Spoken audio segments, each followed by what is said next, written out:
Chapter 632, Treasure Storage Pavilion, 6. But she clearly had the space element. Should she? Su Luo's gaze swept around the surroundings once. Suddenly, the corner of Su Luo's mouth raised into a smile. No, she would take the things out openly like this. Even if others were to know, then what? After all, it was from Emperor Jing to compensate her on behalf of the Crown Prince. She had no qualms about taking it. If Emperor Jing was infuriated to death, then let him die of anger. It's just perfect if he died from being enraged. Su Luo directly took those 3 things and went out.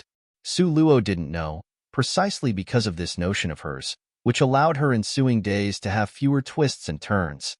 Because Nangongyu knew Su Luo had entered the inside room of the pavilion. In addition, the news of the inside room of the pavilion having lost 3 treasures would very quickly spread out. Therefore, if Su Luo had placed the 3 spirit treasures in her space, then it would very easily raise Nangongyu's suspicions. Once he spread this news out, Su Luo would not have any peaceful days afterwards. Su Luo was totally unaware that she had unintentionally escaped a calamity. At this moment, she was holding the spirit treasures and standing in the teleportation array. A burst of black rays of light flashed through her eyes, and Su Luo was already standing at the large doorway.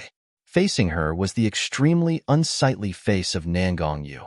Nangongyu's eyes flickered with chilliness, rigidly staring at Su Luo with an ice-cold expression, probingly sizing her up. Being stared at with this kind of expression, Su Luo had a feeling of being watched closely by a poisonous snake. The corner of Su Luo's mouth rose into an indifferent smile. Could Elder Nangong have an objection to me? What Nangongyu couldn't understand at all was how she escaped that calamity. He stared blankly, his indifferent voice carrying a certain tone. You entered the most valuable treasure pavilion. Su Luo's figure slightly paused. Nangongyu actually knew? Could it be that there was also some kind of monitoring device or such inside? Then, when the little divine dragon had appeared out of thin air, wouldn't it be? A sliver of icy coldness flashed through Su Luo's heart, but her face was calm and collected, unperturbed like water, as she said, Elder Nangong even knew of this? How did you enter? These words that Nangongyu said made Su Luo feel relieved. Since Nangongyu hadn't seen how she entered the most valuable treasure pavilion, then he naturally wouldn't know about the matter of her body containing the space element. Su Luo indifferently showed a shallow smile. Why is Elder Nangong's complexion so unsightly? Could it be that I shouldn't have entered that place? Su Luo didn't answer his question. Rather, she had changed the topic. Nangongyu's complexion was bad. His sinister gaze stared fixedly at the 3 spirit treasures Su Luo was holding. Don't tell me that I really shouldn't have entered? Could it be that the treasures I brought out from there does not count? Su Luo used retreat to advance while smiling happily and asked. If she truly couldn't take it away, Nangongyu would have immediately snatched away her spirit treasures. Wherefore would he waste so much nonsense talk with her? Su Luo obviously knew where she stood. This was called having gotten some benefit and still flaunting it. Nangongyu's heart was full of anger. The fists at his side were firmly clenched. Although he didn't know how this loathsome girl could come out safely after entering. However, that mechanism on the wall was secretly lowered by him to the lowest level, so as to get this loathsome girl to dig her own grave. But, at present, not only hadn't it killed this loathsome girl, instead, he even let her have a rather plentiful harvest. This was called couldn't steal a chicken, but instead even handed out some rice. Seeing that Nangongyu's complexion was between greenish-black and red, a sense of danger flashed through Su Luo's heart. The surroundings had bands of extremely strong spirit aura, clearly concealing countless experts from the Nangong family. These people does not have even a little bit of friendship to her. If Nangongyu moved against her at this moment, then, just when Nangongyu's finger was about to move slightly, Su Luo suddenly smiled, loudly asking, "Where is Nangong Luyun? How come he still hasn't come out yet?" Chapter 633, Treasure Storage Pavilion, 7. Su Luo deliberately raised her voice. Nangong Luyun. These words immediately stopped Nangongyu's slight movement. Just at this moment, the doorway swayed a little as a person's figure slowly appeared. Nangong Liuyun's mouth had a smile, but his eyes that watched Nangong Yu narrowed dangerously. Nangong Yu retreated a step, bowed and made his salute. "Your Highness Prince Jin." Nangong Luyun gave a cold snort, didn't even acknowledge him, and took large strides to walk towards Su Luo. "How was it? Are you satisfied with your harvest?" Nangong Liuyun's incomparably handsome face carried a touch of tender feelings. His elegant, bony finger hooked her nose. "At least, unlikely to be inferior to yours." Su Luo pointed to what she was holding in a flaunting manner, however. "Don't know if these will exceed the 1,500 green-colored crystal stones range." Now, Nangong Yu's viper-like gaze stared fixedly at Su Luo. However, Su Luo merely handed the 3 spirit treasures over to him, and smilingly said, "Elder Nangong, please give an estimate." Nangong Yu nodded his head and carefully examined these 3 spirit treasures, his lowered eyes flashing with greedy intent. Not mentioning the other things, just that spirit pinball alone was enough to make Nangong Yu green with envy. Su Luo might not know, but he was very clear. This was the condensed spirit force of a 9th-ranked expert before his death. The entire Nangong clan merely had 2 such 9th-ranked spirit pinballs that were passed down for many years. But now, this loathsome girl actually took away one so openly. If His Majesty was to know, Nangong Yu couldn't even imagine it. How infuriated Emperor Jin would become after finding out. Nangong Yu pondered over the spirit pinball with an indifferent voice, saying, "This spirit pinball, at the very least, will require 1,000 green-colored crystal stones. Considering His Highness Prince Jin's face, then I'll just record it as 1,000 crystal stones." Nangong Liuyun's expression condensed slightly, but he didn't say anything. 9th-ranked spirit pinball, its value was hard to assess. There was always a price, but no market for it. Therefore, Nangong Yu's appraisal of 1,000 green-colored crystal stones also could not be said to be too excessive. Su Luo's eyebrows nodded slightly. Seeing that Nangong Luyun didn't speak, she also endured it. "Then, the remaining 2 items?" Su Luo unhappily asked. Nangong Yu picked up that book of secret martial knowledge for wood element, a trace of chilliness flashing through his expression. Inherently, he was also a wood element mage. This secret book was the most attractive to him. But now, in contrast, this loathsome girl had picked it up so cheaply. His heart was unwilling. Nangong Yu indifferently said, "This book of secret martial laws for the wood element is at least 800 green-colored crystals. Only with such a high prince would his heart feel slightly balanced." Su Luo frowned. Originally, she only had a limit of 1,500 pieces. Just now, the spirit pinball was quoted as 1,000 pieces. This wood element secret martial laws was another 800 pieces. This was already above the limits. Was Nangong Yu toying with her? A touch of annoyance flashed through Su Luo's eyes. Had she known earlier, she would have placed them in her space and carried it away with her. Seeing Su Luo frown, Nangong Liuyun's expression was still as indifferent as before, and pointed to the last item, the dagger. "This dagger, this king will quote a price in your place. Let's say 700 green-colored crystal stones." Nangong Liuyun's tone was overbearing, to the extent of not allowing any refusal. Nangong Yu originally did not agree, but faced with that pair of deep, ice-cold eyes, his heart suddenly dropped. His eyes were not only freezing cold, they also had a cynical connotation, a murderous aura that made people tremble in fear. Nangong Yu quickly nodded his head. His Highness Prince Jin's eyes were too deep and too bright, as if the deepest and darkest parts of his heart were illuminated, forcing his secrets out with nowhere to hide. Nangong Yu clenched his fist tightly, but could only nod. "Okay." Nangong Yu restrained the fear in his heart and respectfully said to Nangong Luyun, "Don't know what kind of spirit treasure did your Highness Prince Jin choose?" Chapter 634, Treasure Storage Pavilion, 8. Nangong Luyun cast a cynical glance at him, pulled Su Luo along, and just left. "Your Highness," Nangong Yu called Nangong Luyun to a stop, pointing to Su Luo and said, "Miss Su must leave behind 2 spirit treasures. Her credit wasn't enough." Su Luo nodded. Her credit was indeed not enough. Nangong Luyun, however, indifferently snorted, only leaving Nan Gongyu with a decisive view of his back. This king has not selected anything. The implication, naturally, was to transfer his credit to Su Luo. Don't you feel that you have lost out? Su Luo looked up. Her clear eyes reflected that matchless under the heavens, handsome face of Nangong Liuyun's. Clearly, Nangongyu had deliberately raised the price. Obviously, they could have haggled over the price. Nangong Liuyun was amused as he pinched the tip of her nose. Being too insatiable is very bad. Where am I being insatiable? She simply didn't want to suffer a loss. Nangong Liuyun secretly sighed again. This girl, the things in the most valuable treasure pavilion are certainly not something you want to take away, then can carry away. You mean that Nangongyu deliberately raised the price, making it difficult for me to retreat and avoid defeat? You are actually not stupid.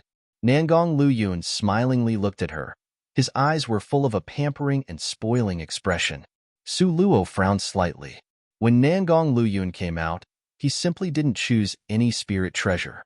Perhaps he had already anticipated from the start that Nangongyu would demand an exorbitant price, like a lion with its mouth wide open. Perhaps even forcing Emperor Jin to open the royal treasure storage pavilion was something he had also planned for from the beginning. If it was like this, then Nangong Liuyun's shrewdness was truly too deep. If you chose to be his enemy, how painfully difficult a matter would that be? Take good care of this spirit pinball at a critical time. It can protect your life. Nangong Liuyun especially pointed to the spirit pinball. Soon after, he rubbed her head and exclaimed, This girl, you have offended too many people. Furthermore, each and every one of them were stronger than her. It really made him worry endlessly. You already knew from the beginning, right? Su Luo still finally asked, You forced Emperor Jing to open the treasure storage pavilion, precisely to let me get this spirit pinball? Nangong Liuyun knew that she was a space mage. Therefore, when they entered the treasure storage pavilion, he had given her a gentle push, pushing her into that room. Recalling the things from before, Su Luo couldn't help but to guess this. Moreover, the more she thought about it, the more she felt it was correct. The corner of Nangong Liuyun's mouth perked up into a demonically charming expression. A girl that is too clever isn't cute. This miss doesn't take the cute route. Su Luo rolled her eyes in annoyance. Although he didn't directly reply to her question, he indirectly gave her an answer. Also, only you would defraud your own family to give me this advantage. As long as you like it, then it's fine. Nangong Liuyun smilingly looked at her. The corner of his mouth hooked into a devilishly charming smile that could entice all living things. Two people, talking and laughing, walked away from the imperial palace hand in hand. After they had left, Nangongyu put on a brave face to give the news to Emperor Jing. What did you say? Emperor Jing, who originally had his head drooping down, depressed, immediately jumped a meter high. He grabbed Nangongyu's collar. Say that again to your daddy. Because of extreme anger, Emperor Jing even cursed vulgarly. That loathsome girl entered the most valuable treasure pavilion and took away 3 spirit treasures. Nangongyu's head hung low as he nervously spoke. Didn't I order you to seize this opportunity to kill her? You moron. How could you do something so stupid? You still allowed her to take away 3 spirit treasures and withdraw safely. Emperor Jing nearly went insane from rage. In the end, how did she safely enter the most valuable treasure pavilion and take away those spirit treasures, and then safely leave? Regarding this question from Emperor Jing, Nangongyu was also quite suspicious. Could it be that loathsome girl is a space mage? Chapter 635, Treasure Storage Pavilion, 9. There was only this kind of explanation. It couldn't help but be said that Nangongyu, you hit upon the truth. However, Emperor Jing clearly didn't believe it. Utter rubbish. Emperor Jing angrily rebuked. If she really was a space mage, how could she have concealed it up until now? Su Zian would have already made it known loudly to all under the heavens like a cicada. A space mage, how distinguished was one? If they, the court, were informed, then the entire Su manor would not be able to run away from the riches and honor. Then, Nangongyu was puzzled. Second child, it must be him. Emperor Jing angrily roared. It must be second child's sinister plot. What should we do now? Emperor Jing heavily slapped the table. Dispatch people to secretly monitor that loathsome girl. Find an opportunity to make her. Emperor Jing made a slicing-off gesture. Nangongyu accepted the order and departed. At this moment, it seemed as if Emperor Jing had finished venting his anger, his body slumping onto the red sandalwood chair behind him. If it wasn't for the Jade Lakesley family pressuring him so tightly, he, in fact, also didn't want to do that to Su Luo. After all, the news reported to him regarding her, she at such a young age was already a fourth rank. Moreover, she had exceeded the young talented Su Qing and forced her to that stage. This was a talent. What Eastern Ling lacked the most were talented people. However, the Jade Lakesley family truly pressured him too tightly. He really hadn't expected that the Li family would even threaten the four nations' battle competition over this matter of connection by marriage. If the Jade Lakesley family withdrew from the four nations' battle competition, then Eastern Ling would certainly lose. Furthermore, Eastern Ling would be defeated miserably. No, he absolutely wouldn't allow this kind of thing to happen during his rule. Therefore, Nangong Luyun, this time, most certainly will marry Li Yaoyao. Emperor Jing's heart was set on this. No matter what methods he must use, he must make Nangong Luyun and Li Yaoyao into a couple. He wouldn't even mind using what he hated the most, that of the rice having been cooked. 1. Emperor Jing had this kind of secretive and devious plan to break up Nangong Luyun and Su Luo. The Jade Lakesley family also hadn't stopped for a rest. Since last time, after the battle between the two sisters from Su Manor, the capital entered a tranquil state. Rather, this day, suddenly, an explosive piece of news was passed along. The Jade Lakes ferry had come to the imperial capital. This news was like a stone dropped into a tranquil, mirror-like lake. Immediately, all the people in the entire imperial capital flared up. How great was the Jade Lakes ferry? That was the Jade Lakesley family's most distinguished little princess. Furthermore, she was gifted since childhood with extraordinary martial arts.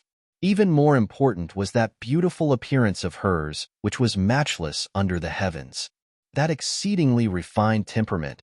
She was simply like a fairy from the 9th layer of heaven, above all the common people. Momentarily, everyone in the imperial capital spread the news, and the news spread continuously, raising the Jade Lakes ferry to the level of a myth. Didn't know if there was also someone adding fuel to the fire. Unexpectedly, there was a rumor that said that the Jade Lakes ferry and His Highness Prince Jean had already been engaged since long ago. Once this news spread, immediately, the fervent atmosphere once again was pushed up like the morning tide. His Highness Prince Jean, the Jade Lakes ferry.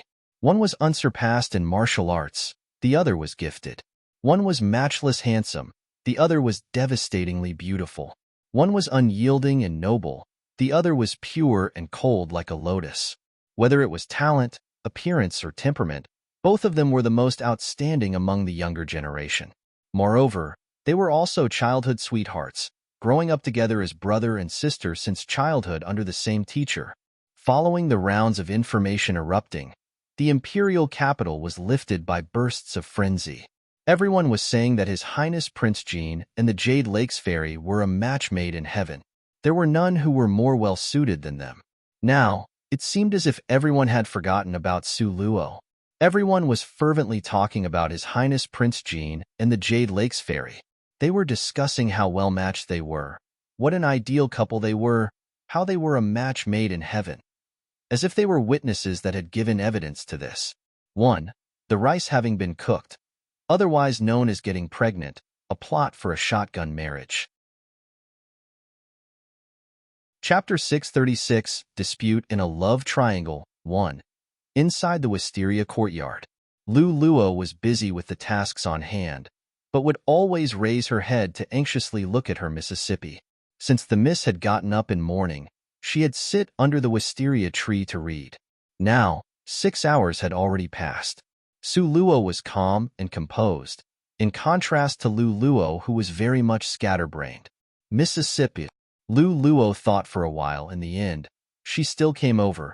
holding an already brewed expensive type of oolong tea, and neatly placed it down. Su Luo only gave a slight grunt and did not raise her head to look at her. Lu Luo, seeing Su Luo's quiet and peaceful expression, couldn't help but to anxiously stamp her feet. "Miss, even at a time like this, how can you still remain so calm?" "Oh." Su Luo raised her head from the continent's history. Her eyes, which were watching Lu Luo, were like an ancient well without a single ripple, and the corner of her mouth had a smile. Seeing Su Luo's calm and collected expression, which was lacking a single ripple, Lu Luo nearly became angry from being anxious. "Miss, why are you not concerned about His Highness Prince Jean? The rumors outside are going crazy." "What is being spread?" Su Luo, calm and unruffled, picked up the teacup and took a sip. "Jade Lake's fairy, ah." Lu Luo was not very accepting, as she snorted while panting in rage. "Outside, it has already been widely spread that the Jade Lake's fairy will arrive in the imperial capital. Furthermore, it's even spread that she is the future Princess Jean." Su Luo smiled but didn't speak. "Miss, how could the Jade Lake's fairy be Princess Jean? Clearly, you are the true Princess Jean." Lu Luo expressed her strong feeling of being unconvinced. Su Luo had her head lowered as she flipped through the book, the corner of her mouth smiling carelessly. "Oh, you seem to be clearer about this than me?" Lu Luo ran up, with one grab snatching the continent's history from Su Luo's hands, and seriously said to Su Luo, "Miss, you can't go on like this, otherwise His Highness Prince Jean will be snatched away by the Jade Lake's fairy." Su Luo's smile was not quite a smile. If Nangong Luyun was that easily snatched away by another person, then he was unworthy of having her, and unworthy of Su Luo being invested in him. Su Luo took back that book of the continent's history from Lu Luo's hands and unhurriedly flipped through it. Lu Luo saw that happy and content appearance of Su Luo's, and she became so anxious that she kept pacing around Su Luo in circles, walking about. Su Luo remained silent, then lifted up her head to look at Lu Luo. "With you walking around like this, it is making me dizzy. Quickly stop walking." Lu Luo saw that Su Luo was paying attention to her, and she hurriedly rushed up and said to her, "Miss, how can you stand it? How can you sit here in a manner of staying out of it? Then, you tell me, what should this miss do?"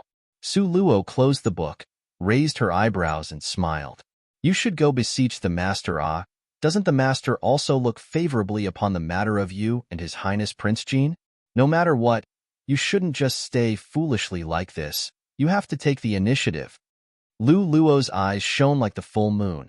"Even if you act for His Highness Prince Jean to see, when His Highness Prince Jean sees how much you care about him, once happy, he will abandon whatever that Jade Lake's fairy does for sure, and will run over here to our place." Su Luo glanced at her with a smile. "Foolish Lu Luo, foolish Lu Luo. You still see human nature as too beautiful. Why would Su Zian help her? Do you still remember the matter on that day when this miss returned from the Sunset Mountain Range? When Su Wan complained that I offended Jade Lake's fairy?" Su Luo voluntarily tossed out a sentence. Lu Luo's voice started stammering. Young miss, you were saying the master would, at that time. Master believed that miss had offended the Jade Lake's fairy, and was itching to choke miss to death." Su Luo, meeting Lu Luo's gaze, seriously nodded her head and said, "You should bear in mind in the future, don't seek Su Zian for anything. He is unreliable." Lu Luo saw Su Luo directly calling him Su Zian, rather than Dad, and immediately, she was dumbfounded. Momentarily, the atmosphere was somewhat strange. Chapter 637. Dispute in a Love Triangle. 2. You should just stop worrying. Go back into the room and stay there properly. Su Luo pointed to inside the room. "I wouldn't be able to stay still inside. Only, what should we do?" Lu Luo anxiously paced around inside the room. Suddenly, she clapped her hands. "That's right. His Highness Prince Jean. As long as His Highness Prince Jin's heart leans toward miss, then he definitely won't be snatched away." Su Luo cast a laughing glance at this impetuous servant girl. As for Nangong Luyun, these few days, he hasn't dropped by. Lu Luo's complexion suddenly turned pale. "His Highness Prince Jean, he will not be like that." He treats the miss really well. How could he change after seeing someone different? Even if all the men under the heavens would change after seeing someone different, His Highness Prince Jean wouldn't. Oh, how do you know? Su Luo smiled lightly. Isn't this clearly a matter of fact? Lu Luo earnestly analyzed it for Su Luo. Before, this servant was worried so much that I became muddled. In fact, you see here, before, did His Highness Prince Jean ever like another young lady? Ever give them a good expression? Take the initiative to stick to them? Also, with that kind of soft and tender expression, a spoiling manner. He never did, right? Su Luo smilingly watched her. Lu Luo continued to give Su Luo her analysis. However, all of these, His Highness Prince Jean did it all with Mississippi. This clearly illustrates that Miss is the most special existence in His Highness Prince Jin's heart. What does that Jade Lake's fairy count as? Let her stay on the side. Su Luo watched this girl and couldn't help but smile slightly. She put the book aside and carelessly said, They, however, are childhood sweethearts. Who knows? Oh, that's right. I heard that the Jade Lake's fairy will enter the city today, right? Yeah. Lu Luo solemnly nodded. Within the capital, for many days, this day had been spread around like crazy. Everyone wanted to catch a glimpse of the Jade Lake's fairy's real appearance. Now, for sure, the entire city would have turned up. Lu Luo also wanted to see what the Mrs. Love rival really looked like. Let's go. Su Luo tossed the book to Lu Luo and smoothed down the non-existent wrinkles on her skirt. Where to? Lu Luo felt it was quite odd. When the miss went out, she had never brought her along. Today was the first time that this had ever happened. Go join in the fun. The corner of Su Luo's mouth hooked into an enigmatic smile. Not only did Lu Luo want to see the Jade Lake's fairy, Su Luo also wanted to see her. She wanted to see Nangong Lu Yun and the Jade Lake's fairies meeting. Ought to be what kind of spectacle? Really made a person look forward to it with expectations. Today's capital seemed more lively and bustling than the former days. Inside the city, the streets were scrubbed 3 times, and every house was draped in red silk as a sign of honor. It was overflowing with lights and vibrant colors for the sake of only welcoming one person. Now, it was already noon. The autumn sun shone brightly and was mildly warm. Both sides of the streets were already full of people, mountains and oceans deep.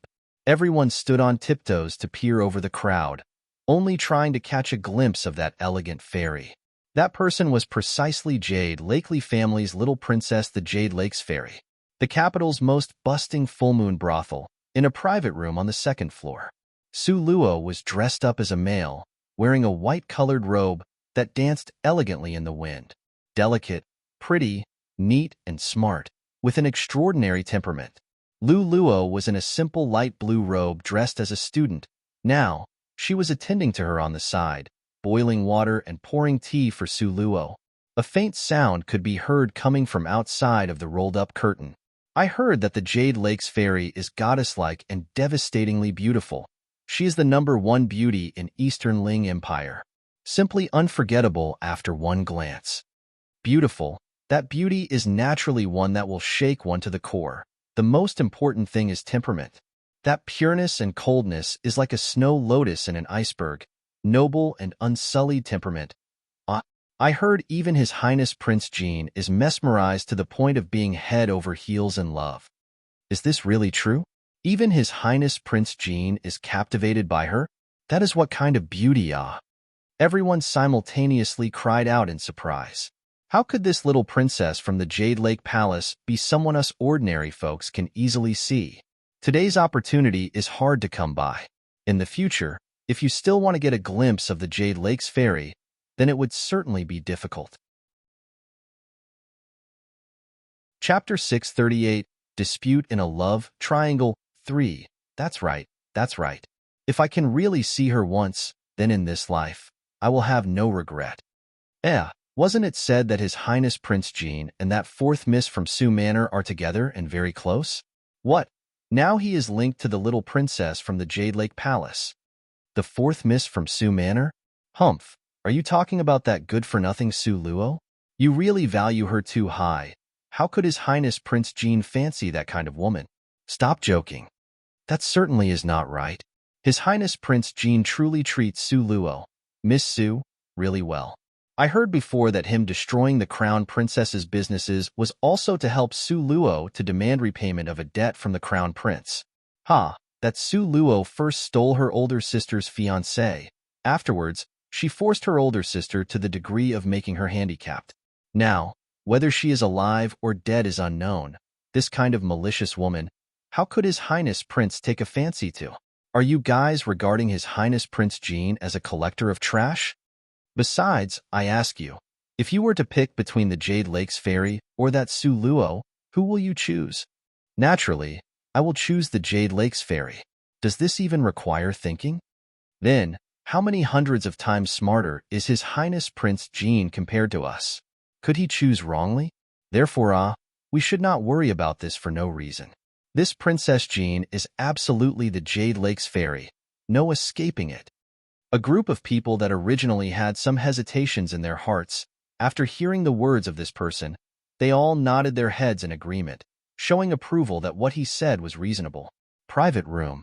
The private room was only separated by a curtain. The quality of soundproofing was extremely poor. As a result, this dialogue was clearly transmitted to the ears of the master and servant pair inside. Lu Luo's complexion was flushed from anger. Her hand that carried the teapot trembled slightly, the tea water flowing out. Too insulting. What was known as His Highness Prince Jean was collecting trash. Her family's miss was the best and smartest miss under the heavens. Obviously, His Highness Prince Jean, in order to get closer to her family's miss, had personally delivered breakfast for her. How could you say that His Highness Prince Jean was collecting trash? It was simply absurd. With a bang sound, she directly slammed down the teapot heavily. Looking shrewish with both hands at her hips, she was just about to go out and argue with those people. Su Luo slanted her a faint glance. With just this glance, she was able to make Lu Luo stand still. Miss, you are just going to allow these people to talk rubbish? Lu Luo was infuriated until her entire body was trembling. Obviously, it was His Highness Prince Jean who incessantly chased after the miss. Why was it that when these people said it, it was completely the opposite? This was not fair. Lu Luo indignantly glared at those gossipy people outside. She secretly thought in her heart, wait until a chance to encounter His Highness Prince Jean. She must tell His Highness what was said and let him hear it. Let him give the miss some justice. Now, all of a sudden, the sound of surprised yells came from outside. Quickly look, the Jade Lakes Fairy has arrived. Momentarily, everyone's eyes gazed towards the street. Their movements were uniformed and orderly, falling as one. It seemed as if they had practiced it countless times before. The people sitting near the window were fortunate. Those that were not close to the window, for a moment, all of them, without exception, rushed to the window. Hey, don't squeeze in, you guys. Stand properly, stand properly. Hey, hey, I am still eating the dish on the table. You guys don't step on it. Hey, don't crawl up my back, ouch, hey, too heavy. I'm about to die. Outside was a huge area of noise. All of it was because of one person. She was called the Jade Lakes Fairy. Su Luo weighted the teacup in her hand, her gaze carelessly looking there accordingly. From the distant sky came the sound of skillful heavenly music. About 10 women dressed in plain white gowns came along. Their hands carried wicker baskets and were constantly tossing out flower petals. The flower petals fluttered about flowingly, making them appear extremely graceful and agile in midair. Their facial features were pretty, although they were not matchless beauties. However, every one of them was quite pretty, beautiful, and elegant, to say nothing of the fact that every one of them knew martial arts. Chapter 639. Dispute in a Love Triangle. 4. Their speed was just right for being graceful. Their slender waists were so supple, making it seem as if they were boneless. They danced in the breeze like fairies walking on waves, in an otherworldly manner that was extraordinary and refined. Oh heavens, these women! With regards to their appearance, every one of them, if they were to walk out, would not be lacking when compared to a daughter from a rich family. Moreover, in just this one appearance, there were 10 of them. These are the Jade Lakes Fairies' servant girls. Someone made a fist full of certainty. Even the Jade Lakes Fairies' servant girls are all this beautiful. One can well imagine how devastatingly beautiful she herself is. It is truly something to look forward to. For a moment, everyone's tongues were wagging spiritedly. Numerous flattering words were piled up on the Jade Lakes Fairy's body. With regards to her, they had deep expectations. Under the escort of the numerous women, the Jade Lakes Fairy's imperial chariot arrived elegantly. That was a flying imperial chariot being pulled by a brightly colored phoenix. The surroundings of the imperial chariot were filled full with fresh flowers, with the petals flowing around, romantic and aesthetically pleasing. Sitting in the imperial chariot was a woman dressed in white, pure and holy like snow. Her body was delicate and elegant, seemingly dancing in the wind carefreely, her facial features faintly discernible. But that short glance was already sufficient to make everyone's eyes vertical. So beautiful, beauty that has vanished from the earthly world, exceptional and matchless. In the heavens and on earth, so unique, this kind of woman. How could His Highness Prince Jin's heart not be moved? That love-struck fool from the Su family. When compared to the Jade Lakes Fairy, that is simply, hey, is there something wrong with you, How could you bring up anyone to be compared to the Jade Lakes Fairy? How could these inferior people even be compared together? The people in the crowd nearly started to quarrel again. All eyes were opened wide, looking at that pure and holy Jade Lakes Fairy like a fairy descending to earth from the 9th layer of heaven. Everyone had become foolish from looking, as if having an out-of-body experience. Not long after, the brightly colored phoenix slowly stopped. The Jade Lakes Fairy slowly emerged from the imperial chariot.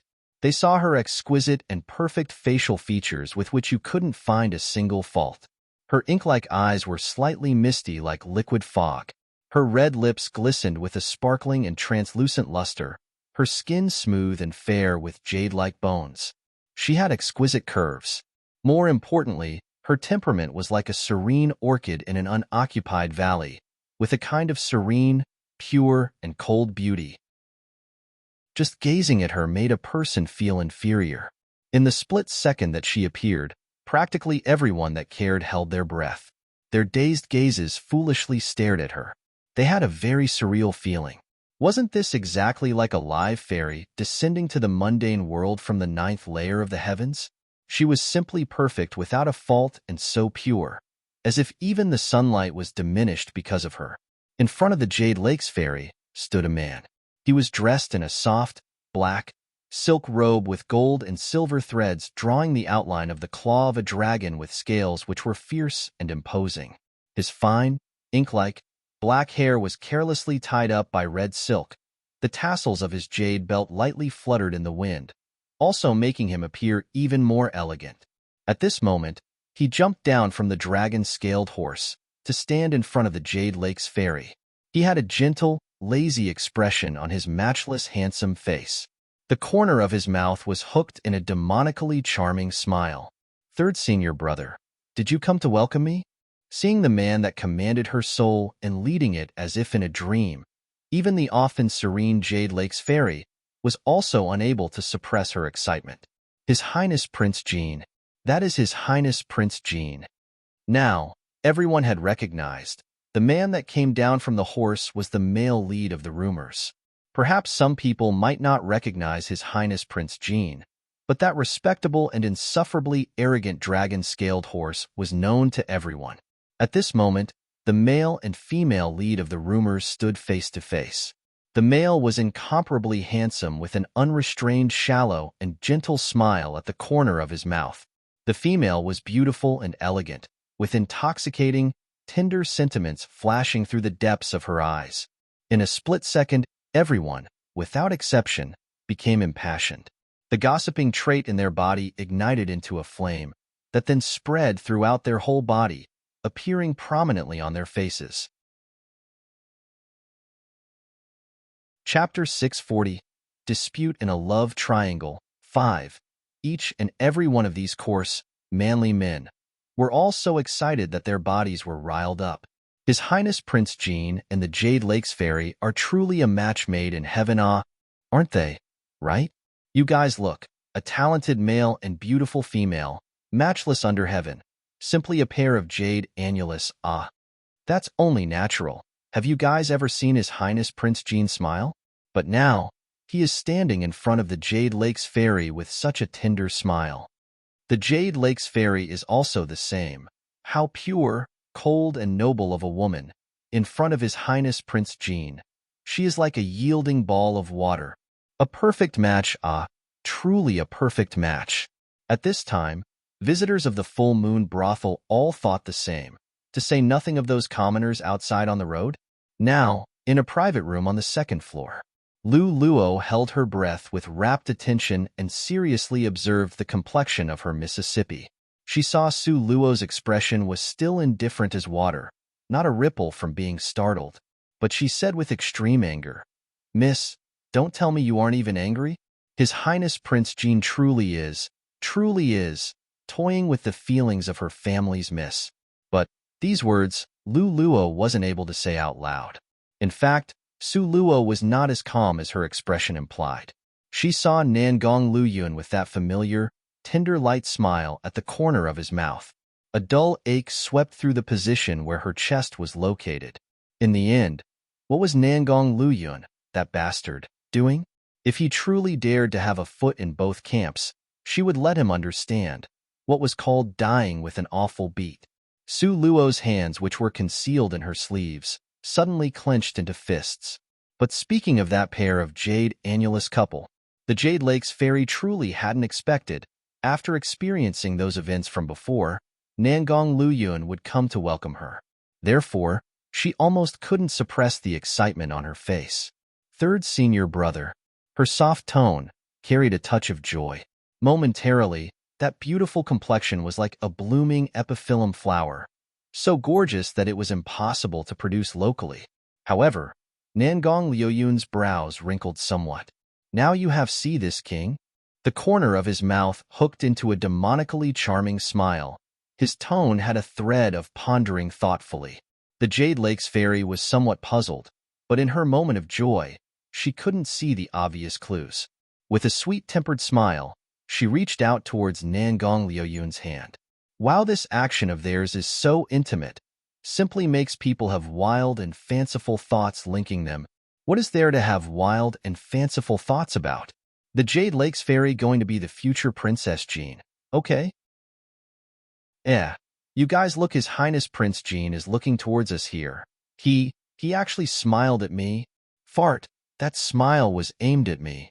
Several normally gentle-tempered women in the prime of their youth, because of arguing about who His Highness Prince Jean smiled at, started a huge fight. But everyone was quite baffled. Obviously, the Jade Lakes Fairy was standing in front of His Highness Prince Jean. Why would he even turn his head around to smile at them? Only Su Luo knew. That smile at the corner of Nangong Luyun's mouth was raised towards her. A thread of gloominess flashed through Su Luo's heart. Her fists clenched firmly. Since he knew she was sitting here, he shouldn't have done something like this that would attract misunderstandings. Otherwise, she would certainly not be polite. At this time, everyone was puzzled. The Jade Lakes Fairy was also like this. Third senior brother. The Jade Lakes Fairy reached out to hold His Highness Prince Jin's hand. Her voice was soft with a touch of tempting charm. Only in front of Nangong Luyun, the Jade Lakes Fairy, who was proud as a snow lotus, would lower herself to be submissive in order to please him. Nangong Luyun lowered his head, didn't know what he said in the Jade Lake Fairy's ear, to actually make her smile repeatedly. But very quickly, a huge, unforeseen event appeared. Didn't know what the Jade Lakes Fairy had said, and Nangong Luyun's complexion suddenly changed. He heavily pushed away her hand without the slightest of hesitation. As the Jade Lakes Fairy wasn't prepared, she was pushed away several steps. Chapter 641. Dispute in a Love Triangle. 6. Afterwards, she lifted her head and looked at Nangong Luyun in disbelief. Her pair of beautiful eyes was misty and teary. Out of those present at the scene, besides the Jade Lakes Fairy, the rest were also in disbelief. What exactly just happened here? They were just fine. So, why did His Highness Prince Jean push the Jade Lakes Fairy away? The Jade Lake's fairy's weeping appearance seemed very pitiful and distressed people's heart. It made people wish they could place all the beautiful things before her. These were the heartfelt thoughts of the many men at the scene. Yet, Nangong Luyuan arrogantly looked down from above, merely giving the Jade Lake's fairy an indifferent glance, then turned around to leave. Third senior brother. The Jade Lake's fairy, choked with emotion, shouted to stop him. Nangong Luyuan stopped in his tracks but did not turn around. At this point, the Jade Lake's fairy had already stopped caring about being embarrassed. She rushed forward and embraced him from behind, pressing her gentle and beautiful cheek against his back. Third senior brother, please don't abandon Yao Yao, okay? She cried, choked with emotion and looking indescribably miserable and wronged. Under thousands of eyes, the Jade Lake's fairy, who normally was as cold as a lotus, was willing to do something like this. It was really like an invitation for the other party to trample all over her pride. The her right now had thrown all caution to the wind. Nangong Liuyun's body was slightly startled. Li Yao Yao, he gave a light sigh and reached out to pry her slender fingers away from where they were tightly wrapped around his abdomen. Even though he was a cold and fickle person, however, for the sake of their friendship from growing up together, it was not something he said he could erase, and it would be erased. No, I don't want to. Third senior brother, I beg you, please don't. The Jade Lake's fairy cried beautifully like raindrops on a pear blossom until she was nearly unable to breathe. That continuous sound of pleading, mournful weeping, made people hearing it shed tears. The Jade Lake's fairy really is too pitiful. She has such a deeply rooted love for His Highness Prince Jean. But it seems His Highness Prince Jean, His Royal Highness, has a very hard heart. Where can you find such a beautiful woman on this earth? Yet he actually doesn't want her? That's truly called being too fortunate to not know when he is blessed. You know, fart. Our Highness Prince Jin's foresight is great. This sort of young, unmarried maiden from a rich family who knows no shame, always looking at and inappropriately holding on to men. Our Highness Prince Jean could not possibly afford to have her. That's right. Clinging to a man in such a public place with such a large crowd. This sort of woman, which man can endure her? In broad daylight and under so many watching eyes, she would do such a disgraceful and impolite thing. Is this Jade Lake's fairy really as pure as ice and spotless as the rumors say? Sure doesn't seem like it. For a moment, everyone immediately divided into several factions. There was the faction that supported His Highness Prince Jean and strongly believed that no matter what His Highness Prince Jean did, he was absolutely right. There were some that sympathized and pitied the Jade Lake's fairy, wishing they could reincarnate to be the embodiment of brave men. They wished to become her firm support and safe harbor. As for the third faction that was more rational and intelligent, they had already begun to suspect whether there were other secrets behind the Jade Lake's fairy's pure as ice and spotless reputation. At this time, the Jade Lake's fairy was still wrapped tightly around Nangong Liuyun's waist, refusing to let go. Third senior brother, don't go. Don't go. Her tone was entreating, not leaving a trace of face saving for herself. The corner of Nangong Liuyun's mouth hooked into an unrestrained, indifferent sneer. His tall and slim figure was straight as a bamboo stalk. His gaze was able to cross over the layers of people and fix itself directly onto the people in the private room on the second floor. At this time, Su Luo, who had sat down leisurely to watch the show, had her long, shapely eyebrows creased slightly. With the way that Nangong Luyun was staring at her, what was he doing? At this moment, time seemed to freeze. The whole world had become quiet, and nobody said a word. Seeing that Su Luo still was not heading towards him, a pained smile flashed across Nangong Liuyun's eyes. In the end, she still would not come out. Chapter 642. Dispute in a Love Triangle, 7. At this moment, he felt that Li Yao Yao, who was hugging him, was somewhat pitiful, and that he himself was as pitiful as her, bitterly awaiting, foolishly wrapped around their finger, praying for a thread of tender feelings from the other side. How they resembled each other. Both were pitiful creatures in love. While Nangong Luyun was in the midst of his sad thoughts, suddenly, a figure in white arrived by stepping on air and determinedly stood in front of him. Su Luo glared at Nangong Luyun in displeasure, her features shrouded in cold frost. Her tone was ice-cold like millennium-old ice. Nangong Luyun, you dare to let her hug you again, just try it. She arrived like a queen, in an imposing and vigorous manner. The hands that Nangong Luyun had clenched tightly by his side suddenly loosened. He appeared to have forgotten and tossed aside the Jade Lake's fairy as if she were rags. That pair of always deep, boundless, and beautiful eyes was brimming with happiness from having been emotionally moved. Luo Luo, who would have known that Su Luo, with one move, would push him away. The smell on your body really stinks to death. Beat it. That was the smell of having been hugged by the Jade Lake's fairy. Nangong Luyun didn't even think, and in passing, tore apart that robe and got rid of it. What made Su Luo bewildered was that his body was still clothed in the same color and same style of black-as-ink robe. He actually wore two of the exact same robes together. Tearing one off, and there was still another one? This clearly illustrated that the bastard was basically already prepared for this earlier. Now, everyone's gazes were staring fixedly at them, watching this dramatic change of scene in the play. Who was the woman that appeared later? She actually ordered His Highness Prince Jean to get rid of the Jade Lake's fairy. And what amazed them was that His Highness Prince Jean really did do as she ordered. Moreover, his action of shaking off the Jade Lake's fairy was so boorish, so ruthless, in a manner that was without a bit of tender protective feelings for the fairer sex. This is the fourth miss from Su Manor. Su Luo? Could it be she is that Su Luo? Exactly that Su Luo. On the day of the life and death duel, I placed a bet on her, the one completely unknown, to win. Ha ha ha ha. Now, all the gazes were focused on Su Luo's body. The Jade Lake's fairy that had tumbled to the ground now looked extremely bedraggled and wretched.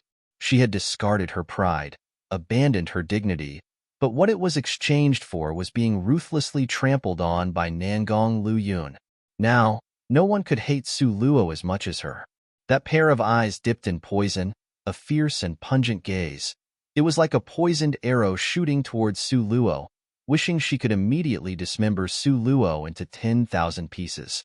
A maid went over to help the Jade Lake's fairy up. But the Jade Lake fairy's eyes, even now, were hazy with tears. So pitiful, like the delicate white lotus flower being windswept and battered by rain. Third senior brother, how can you treat me like this? How can you? It seemed as if she was overly broken-hearted, her despair at the peak. Her body swayed weakly, falling onto the maid's shoulder. That appearance of the Jade Lake's fairy being so broken-hearted and in despair suddenly stirred up and moved countless male hearts greatly. That was not a stranger. She was the goddess in their hearts. Now, the goddess was bullied by someone until she was like this. One could well imagine the wrath in their hearts. However, all of Nangong Luyun's thoughts were placed completely on Su Luo's body. No matter how miserably the Jade Lake fairy cried, it still would not have the slightest effect on him. However, when he saw countless number of wrathful gazes converging onto his treasured Luo Luo's body, this made his complexion haze over in a flash. Nangong Luyun's hand held onto Su Luo's tightly, then turned around towards Li Yaoyao, raised his eyebrow and smiled demonically. Miss Li, what are you talking about? Once these words were said, Li Yaoyao's complexion momentarily became deathly white as the color of snow. Miss Li, such an unfamiliar way of addressing her, just as if, between them, they were as indifferent as strangers. Third senior brother. The Jade Lake fairy's body swayed, almost as if in the next moment, she would fall. Nangong Luyun frowned slightly, a faint expression of annoyance flashing across his face. Chapter 643, Dispute in a Love Triangle, 8. Nangong Luyun coldly smiled. Miss Li, this king is not familiar with you and never had a sister apprentice like you. In the future, when you address me, please pay some attention to how you call me. How could he be like this? Being treated like this by the man she loved the most, the Jade Lake's fairy was in despair and also furious at the same time. Her entire body was trembling slightly. Nangong Luyun swayed his and Su Luo's hands that were linked by their 10 fingers back and forth. His gaze inspected their surroundings once, his ice-cold tone ringing out. Everyone saw it clearly. This is the real future Princess Jean. If there are people that dare to admit this under false pretenses, they will have to take responsibility for the consequences. Once these words were said, everyone was in an uproar. The Jade Lake's fairy's figure began to tremble even more violently. Afterwards, Nangong Luyuan didn't even glance at her. Pulling along Su Luo, he immediately turned to leave. Among the crowd, everyone was all holding their breath with rapt attention. They didn't even dare to breathe. If His Highness Prince Jean was really to flip out, all of them were not enough for him to kill in one move. The originally noisy, vast crowd, at this moment, was as quiet as the night. The wind blowing with the sounds of leaves falling could be heard clearly. The throng of people very quickly separated out, revealing a wide strip of pavement. Nangong Luyuan leaped up and mounted the horse. He was sitting on the horse's back and leaned over to pull Su Luo up on the horse's back.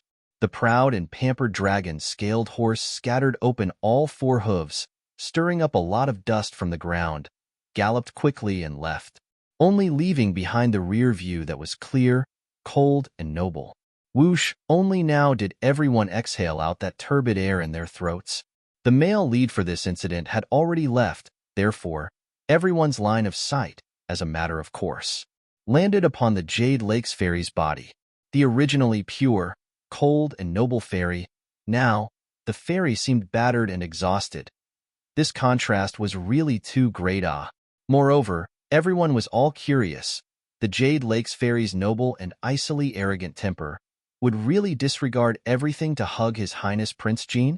Everyone was doubtful and puzzled. Su Luo also could not resolve this puzzle after much thought. Nangong Luyuan sat behind Su Luo's body, both hands encircled around her waist and holding the reins. His warm breath was being released by her ear. He also deliberately leaned in close, pretending to be nonchalant while stealthily nipping at her earlobe. Su Luo glanced back, exasperatedly casting him a glance. In broad daylight on the main street, can you be a little more well-behaved, okay? Nangong Luyuan felt rather regretful. Let's find a place with no one around. Then this king can be affectionate and intimate with you once again? Why are your thoughts so dirty? And you are still His Highness Prince Jean. Su Luo disdainfully said to him. His Highness Prince Jean is also a man. Being a male, his blood vessels will become vigorous and extend because of the woman he loves. Su Luo felt that if she continued with this topic, it would become dangerous, and her beautiful gaze moved with a bright idea, then said, "Oh, that's right, before. What did you say to Li Yaoyao?" Making it so that she didn't even want her own self-respect and appealed to you in public? In theory, using common sense, with the Jade Lake Fairy's respectability, no matter how infatuated she was with Nangong Luyuan, she still wouldn't do something like this. After all, in that kind of environment, the Jade Lake's Fairy didn't just represent only herself. She also represented the Jade Lake Palace. Nangong Luyuan's water caltrop-shaped lips hooked up, expelling a warm breath by the side of Su Luo's sensitive ear. Are you very curious? His voice carried a trace of natural charm, making a person's heart feel as if thousands of larvae were crawling past, silky, numbing, and tickling. Are you going to say it or not? Su Luo reached out with her hands to stop him by holding onto his waist. It was rare to see this little appearance of Su Luo pouting playfully, so Nangong Luyuan's mood was extremely good. With a philanderer's gaze, he looked at her cheeks that were bright and clean like jade. This time, he arrogantly and lovably said, "Want to know? Then you must give this king a kiss." This old cheap trick again, still hadn't changed to a new one. Su Luo slanted her body to give his lips a kiss. All right now? Barely adequate. Nangong Luyuan complacently humped twice. Actually, this king only said one sentence to her. What sentence? Su Luo asked. Chapter 644, Dispute in a Love Triangle, 9. Nangong Luyuan gave a profoundly mysterious smile, leaned close to Su Luo's ears, and said a sentence in a low voice. Su Luo lightly swept Nangong Luyuan a glance, turning her body around as a quick-witted expression flashed through her beautiful eyes. The corner of Nangong Luyuan's mouth hooked up slightly, He embraced Su Luo's slender and delicate waist and gave a loud shout.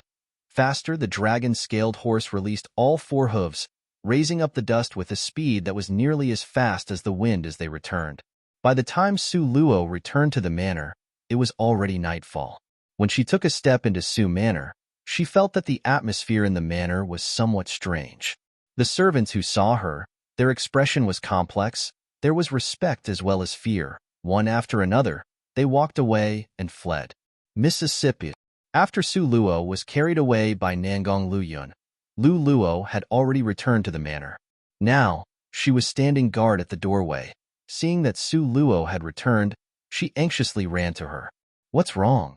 Su Luo frowned. The atmosphere in the manor was quite strange.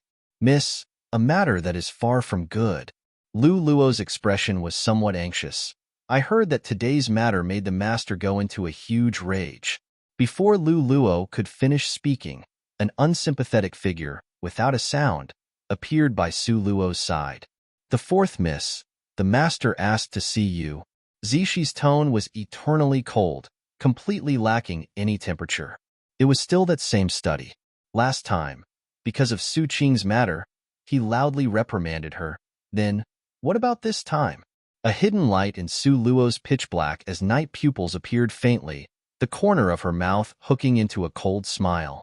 Unhurriedly, she pushed open that thick door. Su Zian sat behind the long desk in the round, wide and red sandalwood chair. The window was not opened. The lighting inside the room was dark and gloomy. Su Zian's complexion would suddenly be bright then dark, hard to see clearly. Zishi noiselessly closed the door. In that moment, inside the study remained a father-daughter pair with unfamiliar feelings. Su Zian sat there, cold and detachedly. Su Luo stood there with hands hanging down. Neither of them spoke. The surroundings were awfully quiet. Suddenly Su Zian's gaze swept towards Su Luo, like a frosty light shooting towards her. "Su Luo, today, you and His Highness Prince Jin's conduct, do you know how big a blunder you have made?" Su Zian's tone was apathetic without a touch of heat. On Su Luo's face was a breezy, clean, and spring-like smile. "Made a blunder? How can that be? Wait until this daughter becomes Princess Jean. Daddy will also have great benefits, isn't that so?" "Absurd." Su Zian, seeing Su Luo's "I will continue to do as I please" manner, immediately, the fury in his chest erupted. He pointed at Su Luo and bellowed, "You have the cheek to say these kind of words. Don't you know any shame? How did your mother teach you?" The tip of Su Luo's lips rose slightly, evoking into a taunting sneer. "Mother certainly did not teach me anything. If father wanted to admonish a person, shouldn't mother be invited here too?" The mother here naturally referred to Madame Su. Su Zian's mouth full of wrath was choked back in his chest, couldn't go up nor down, stifling him until it was extremely painful to bear. One could only see him slam his palm heavily on the table. "No matter what, you must not marry His Highness Prince Jean. You should avail yourself and let this heart have an early demise." Su Luo's long, shapely eyebrows nodded. Why is father like this? Could it be that His Highness Prince Jean is not outstanding enough? Precisely because he is too outstanding, therefore, you are unworthy of him. He is what kind of giant among men, only worthy to be matched with Li Yaoyao's kind of fairy-like woman. Su Zian's gaze showed a deep frost, whereas you, Su Luo, look at yourself. What part of you can be compared even a little bit to the Jade Lake's fairy? You are inferior to even one of her fingers. Don't tell me you have no such self-knowledge? So belittling of her? Su Luo looked at him indifferently, gave a sneer and said, "Is this something a father would say to their daughter? People who don't know may be under the impression that Li Yaoyao is your real daughter instead." Chapter 645, Dispute in a Love Triangle, 10. Su Luo, you are courting death. Su Zian flew into a rage out of humiliation, one hand about to slap towards Su Luo's face. He was the great general that protected this nation. Normally, he was accustomed to strutting around. Who would dare to retort back to him? Now, this loathsome girl repeatedly put him on the spot in an awkward situation. Su Luo waved her hand. The little divine dragon appeared on top of Su Luo's shoulder and bit down on Su Xian's hand. Su Xian was frightened into jumping up, fast as lightning. His hand withdrew. Only this avoided a tragedy from taking place. His heart still had some lingering fear as he glared at Su Luo, itching to swat her to death. But Su Luo merely stood there indifferently, with expression as tranquil as water. Honorable father, in the end. What did you want to do? Listening to his intent, it didn't seem as if he wanted to completely have her and Nangong Luyuan break up. Su Xian gave a cold snort, tossed his sleeves, and turned his body around. You are Su Xian's daughter? How could I treat you unfairly? Su Luo smiled secretly in her heart. Not treating her unfairly? This was too difficult to say. One could only see Su Xian snort coldly. It's merely that Jade Lake Palace had always taken part in an alliance with Eastern Ling Empire as a peaceful nation that coexisted. If it was because of you, loathsome girl, that causes the alliance to collapse, you would be the person condemned by history, the beautiful woman that brought calamity to the nation. Person condemned by history? Beautiful woman that brought calamity to the nation? Such huge criminal charges. The corner of Su Luo's mouth maintained her cold, indifferent smile. Su Xian had his back to Su Luo, therefore, he didn't see the mocking expression on her face. He still continued to pompously say, "This father has already apologized on your behalf to His Majesty." Fortunately, His Majesty was magnanimous and merciful. He didn't overly blame you. That Emperor Jing being magnanimous and merciful? Maybe he was itching to send people to finish her off with one slice to resolve his hate, right? Su Luo coldly snorted in her heart. Having spread out so many covers, Su Xian finally got to the main topic. This father originally thought to separate you from His Highness Prince Jin, but His Majesty was kind. He decided to let you marry His Highness Prince Jin with the status of a concubine at the same time as he marries the Jade Lake Fairy. The status of a concubine? Su Luo's pair of ice-cold eyes, like waves, flickered. The corner of her mouth hooked into a smile that was not quite a smiling intent. Was this the great idea that you guys came up with? This is the best method. Su Xian pointed at Su Luo, his appearance unprecedentedly solemn. If you still have other ideas, don't blame this father for being merciless and cruel. What? Is father afraid that Jade Lake Palace, because of Li Yaoyao's matter, would take out their anger on Su Manor? As a result, the cowardly you would rather use both hands to deliver His Highness Prince Jin, this son-in-law, to the Jade Lake Palace? The smile on Su Luo's face became increasingly more brilliant. However, her pitch-black eyes had an indescribable frost and lack of regard. Having Su Luo speak directly to the heart of the matter, Su Xian's old, brazen face suddenly became frost. He simply stopped trying to cover it up and directly gave a sneering sound. Do you really believe that His Highness Prince Jin would choose you and not the Jade Lakes Fairy? He merely had a falling out with the Jade Lakes Fairy. Wait until they reconcile. Where would there be a place for you to stand?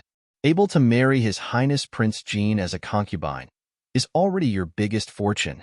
Su Luo, you should be content with this situation. Su Xian's words undoubtedly were sharp and unkind. Moreover, it did not show mercy or spare her embarrassment. If the Su Luo now was still the same Su Luo from before, if Su Luo didn't know that Su Xian was not her actual biological father, perhaps she would have been sad and depressed.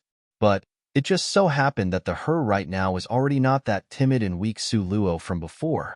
Su Luo lifted up her head and coldly watched Su Xian. Her pitch-black pupils could nearly illuminate Su Xian's face. Since it's like this, then you just wait and see. When the time comes, see who is the person who will be married to Nangong Luyuan. Li Yaoyao, in pursuit of wanting to be married to Nangong Luyuan, what other methods wouldn't you use? Su Luo coldly smiled in her heart. Chapter 646, Dispute in a Love Triangle, 11. After she finished speaking, Su Luo turned around and immediately walked away. Su Xian roared in anger at her rear view. Su Luo, if you dare to marry yourself to His Highness Prince Jin without permission, you should know the consequences yourself. Su Luo glanced back, smiling brilliantly.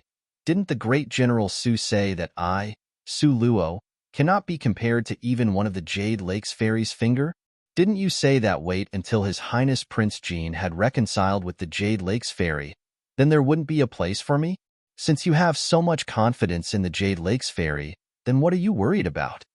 This remark once said immediately made Su Zian stop and stare blankly. Like the contradiction between a spear and a shield, one. See how Su Zian would break this puzzle. Seeing Su Zian's complexion turn ashen from fury, the corner of Su Luo's mouth hooked into an indifferent sneer, and soon after, she left the study. Compared to the oppressive atmosphere inside the study, the air outside could be said to be much fresher and cleaner. Wisteria Courtyard. Miss, drink a mouthful of water to cool your temper. Lu Luo, seeing that Su Luo's complexion was not good, hurriedly stepped forward to attend to her. Su Luo held the teacup and little by little, her mouth curved into a smile. It's fine, your family's miss is not angry. But miss, you just came out from master's study in a rage. If I did not act that way, how would the Jade Lakesley family let down their guard? A cold light flashed through Su Luo's eyes. How could the little divine dragon's perception be the same as ordinary people's? As a result, she knew that an expert from the Jade Lakesley family was hidden in the corner of the study. The more arrogant and despotic she acted, only then would the Jade Lakesley family relax their vigilance. Lu Luo suddenly realized. Su Luo weighed the teacup in her hand, her eyes sparkling with complex rays of light. Because Nangong Luyun provoked Li Yao Yao, and on top of that, the Jade Lakesley family that was behind Li Yao Yao. Now, Su Luo's situation was truly somewhat bleak. However, how could Li Yao Yao agree to become his concubine? Perhaps, she wanted to bring Su Luo over and justifiably torment her? The corner of Su Luo's mouth hooked into an apathetic sneer. As to being a concubine, she, Su Luo, would never share a meal in this lifetime with another woman. The days passed peacefully. For a few days, it was all calm and quiet. Also, no one seemed to mention that so-called matter of becoming a concubine again. However, Su Luo had a premonition of an imminent storm coming. Her heart was faintly uneasy. On this day, Su Luo was just sitting cross-legged, cultivating.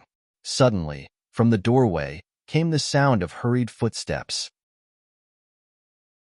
Lu Luo trotted in with her head full of perspiration and anxiously pulled Su Luo to a stop. Miss, a huge bad event occurred.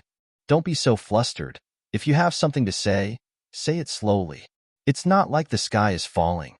Su Luo picked up a cup of water and handed it to her. Lu Luo swallowed the entire cup of water in one gulp, and she wiped her mouth with the back of her hand. Miss, something happened to the young master, your older brother. Just at this moment, a loud bang sound came from the door to the Wisteria Courtyard. Su Luo's long, shapely eyebrows knitted slightly as she brought Lu Luo along to walk out. She could hear numerous disorderly footstep sounds nearing from afar. Along with the sounds of those footsteps, Su Luo was very clear about who was leading them. She had just arrived in the main hall and saw Su Shi bring a crowd of people, rushing in grandiosely. Today, Su Shi was dressed in a scarlet gown, her entire person looking like a flaming fireball, overbearingly aggressive. When Su Shi saw Su Luo, a strong hatred flashed across her furious face. Her finger pointed to Su Luo. People come, surround Su Luo. For a moment, several experts swarmed around, trying to move against Su Luo. However, before their body even got close to Su Luo, one could see two shadowy figures fly out from the side. They immediately hit these people in the chest. Pong pong pong, a series of fierce hitting sounds echoed. After the sounds had finished echoing, one could see the experts that had followed Su Shi's order to capture Su Luo lying on the ground. 1. Contradiction between a spear and a shield. This is about the story of how the Chinese word for contradictory comes from the Chinese character for spear and shield. The story goes that a long time ago, a person was selling a spear and a shield in a market. He would hold up the spear and say, "This spear is so strong it would pierce any shield." Then he would hold up the shield in his other hand and say, "This shield is so strong as to break off any spear." After hearing this, a person walked up to this seller and asked, "If the spear is so strong as to pierce your shield, while the shield is so strong as to break the spear, In the end, which is stronger? The seller was unable to answer this question because of the inherent contradiction in his words. Thus came about the Chinese vocabulary for contradiction, composed of the Chinese characters for spear and shield. This story was in my Chinese language studies book for first grade in China. I had forgotten the exact question that someone asked of the seller.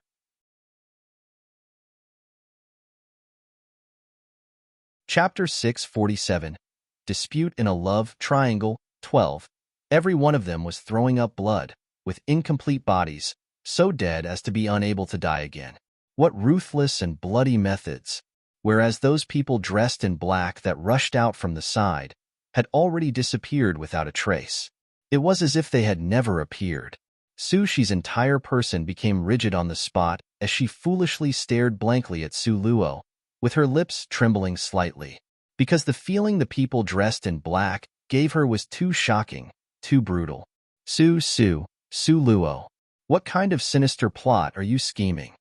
Su Shi did her best to restrain her shivering heart, biting down on her teeth and stiffly cursed in a rage. Su Luo glanced at her indifferently. You should acknowledge your mistake. Those are people, not ghosts. Who are they? You actually dared to secretly hide men in the manor. Before Su Shi had finished speaking, one black shadow attacked towards her face. Fifth Miss, look out. Quite a few servants moved in front of Su Shi to block the attack.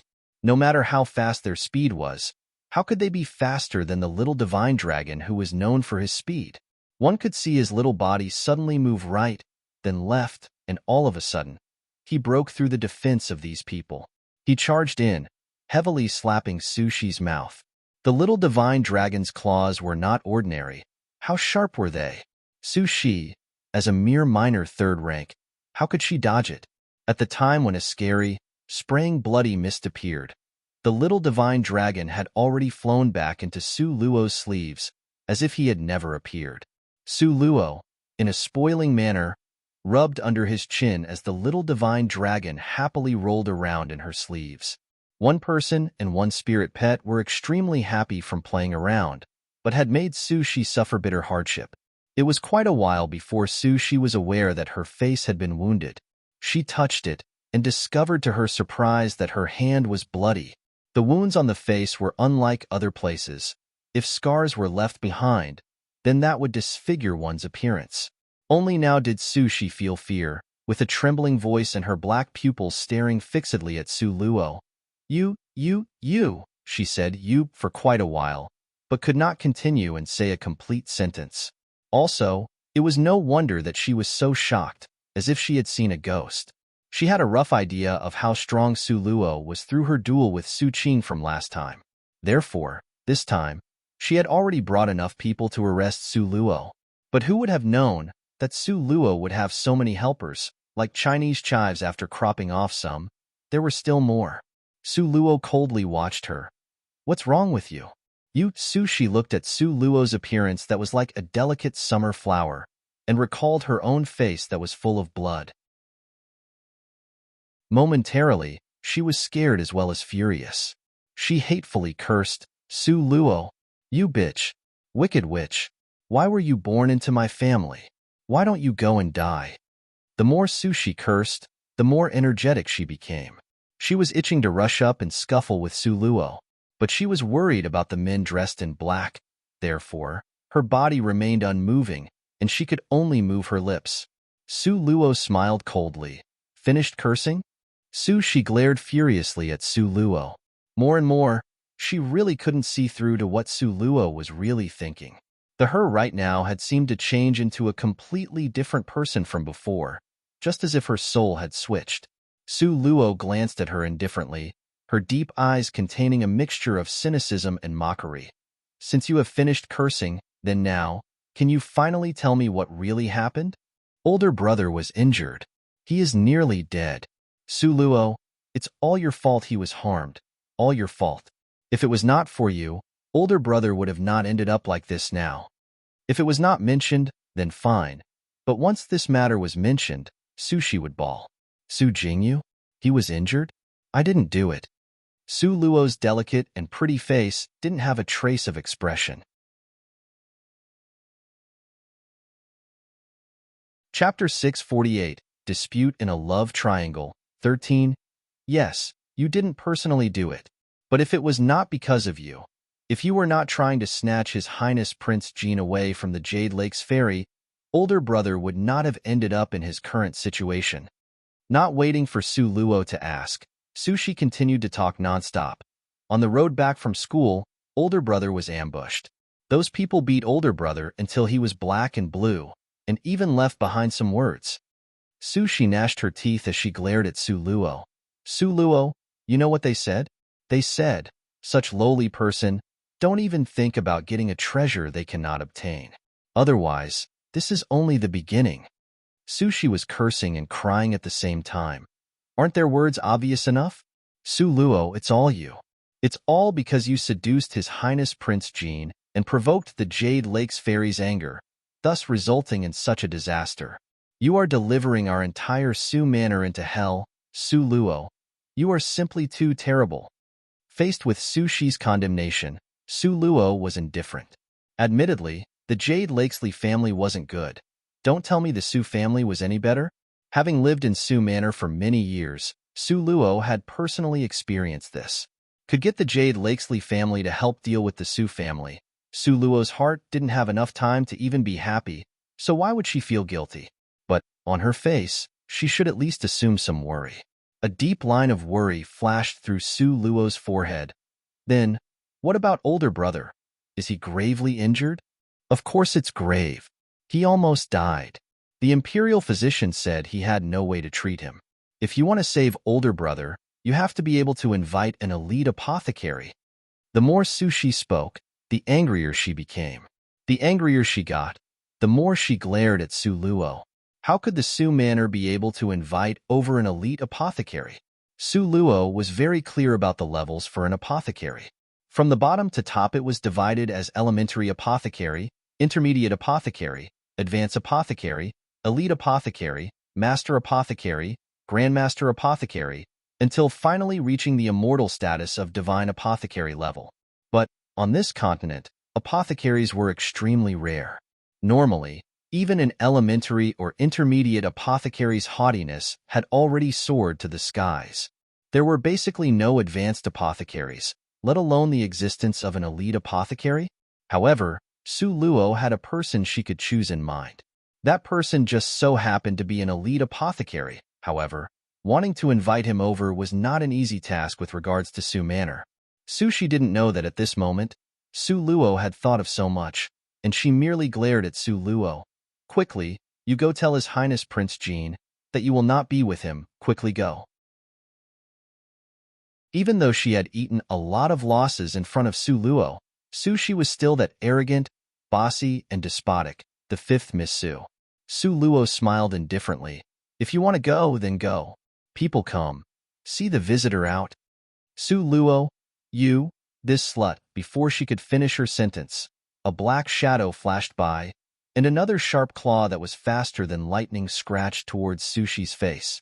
A bitter yell burst out from Sushi's mouth, and blood started to fill the air, tumbling down drop by drop, seemingly extremely horrifying. Su Luo held the little divine dragon, who had returned to take credit. She held him with one hand and used the other to reward him by stroking his head. Sushi had eaten such a loss. How could she be willing to give up? She was just about to order people to rush up. However, the people dressed in black that originally disappeared without a trace once again appeared noiselessly.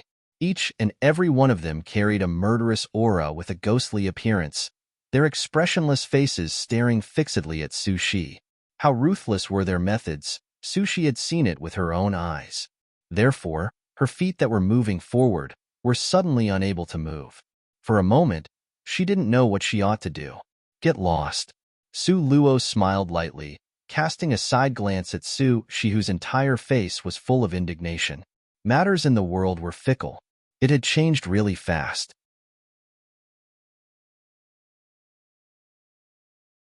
Chapter 649, Dispute in a Love Triangle, 14.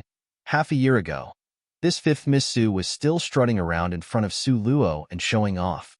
If she really had wanted to poison her, even Su Luo might not have been able to avoid it back then.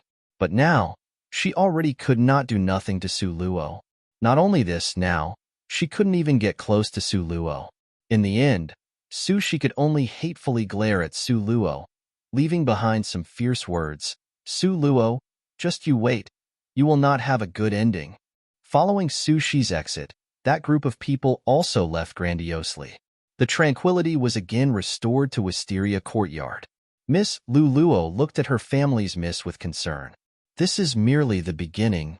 Su Luo's bleak, ancient well-like pair of eyes had a threatening cold air. Her lips were slightly bent at the corners. Lu Luo followed behind Su Luo, frowning while saying in criticism, Miss Say, why is the Jade Lake's fairy so shameless like this? Even though His Highness Prince Jean does not want her, she still uses various kinds of methods to coerce Mississippi. Where is there any of that rumored kind-hearted and gentle person who is a pure ice beauty? Su Luo smiled, hiding the thread of chilliness in the depths of her eyes. Li Yaoyao never had that kind of kind-hearted, gentle temper. It was even more difficult, knowing where to start discussing how ice-like and pure she was. Through the opened window, Su Luo looked at the pink, delicate lotus outside while holding the little divine dragon. On that day in Sunset Mountain Range, just because Nangong Luyun got close to her, without the slightest hesitation, she immediately sent assassins to eliminate her. Su Luo, if you really want to discuss this, to describe her as narrow-minded, uses vicious means, takes arrogant and willful rash actions, would not be too excessive in describing her. Miss Lu Luo somewhat worriedly looked at Su Luo's back. After all, behind the Jade Lake's fairy back, stood the entire Jade Lakesley family. This kind of powerful background was not one the Miss was capable of contending against by herself. Moreover, on the Miss's side, the Master would definitely not support the Mississippi. Not only would he not support her, on the contrary, very likely, he would deliberately make things difficult. Sigh, why was Mrs. Life so bitter and full of hardship like this? Lu Luo wanted to say something, but hesitantly gazed at her family's mistress. She was very anxious for Su Luo in her heart. As for the Jade Lakesley families, Su Luo mumbled to herself. If behind her also existed a powerful background, this matter would be simple. But unfortunately, in connection with her lot in life, she was not at all able to touch it nor understand clearly. Nangong Liuyun's schemes were so meticulous. As long as she acted in concert to him, then it would be fine. Before, Lu Luo had praised the Jade Lake's fairy to the heavens, but after this had happened, wasn't she also able to see clearly? It seemed that on this earth, there were still more people who were smart. Hee, Li Yaoyao. I really wish that you would move against me even more, so that this young lady can personally rip away that beautiful facade of yours. To let the people in the entire world see clearly through your beautiful outward appearance to your snake and scorpion-like heart. Miss, the young master's injury. Lu Luo looked uneasy, wearing a worried expression. If young master was really to die because of the Mississippi, then in the future, it certainly would be difficult for the Miss in the manor. Su Luo and Lu Luo's focus on this point was different. Su Luo needed Su Jingyu alive, because only with him alive would he be able to give evidence against the Jade Lake's fairy. Therefore, it was a matter of vital importance to cure Su Jingyu.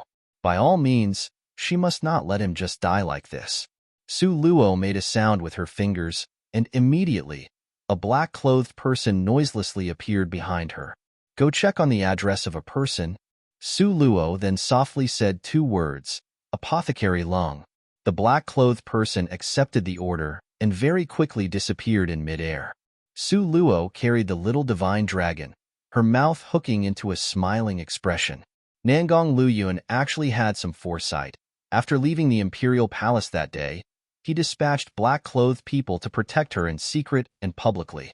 These several days, they had already buried several batches of assassins who came to kill her. Su Luo innocently touched her nose. Her personal conduct was not that bad. Why was it that there were so many people that wanted to kill her?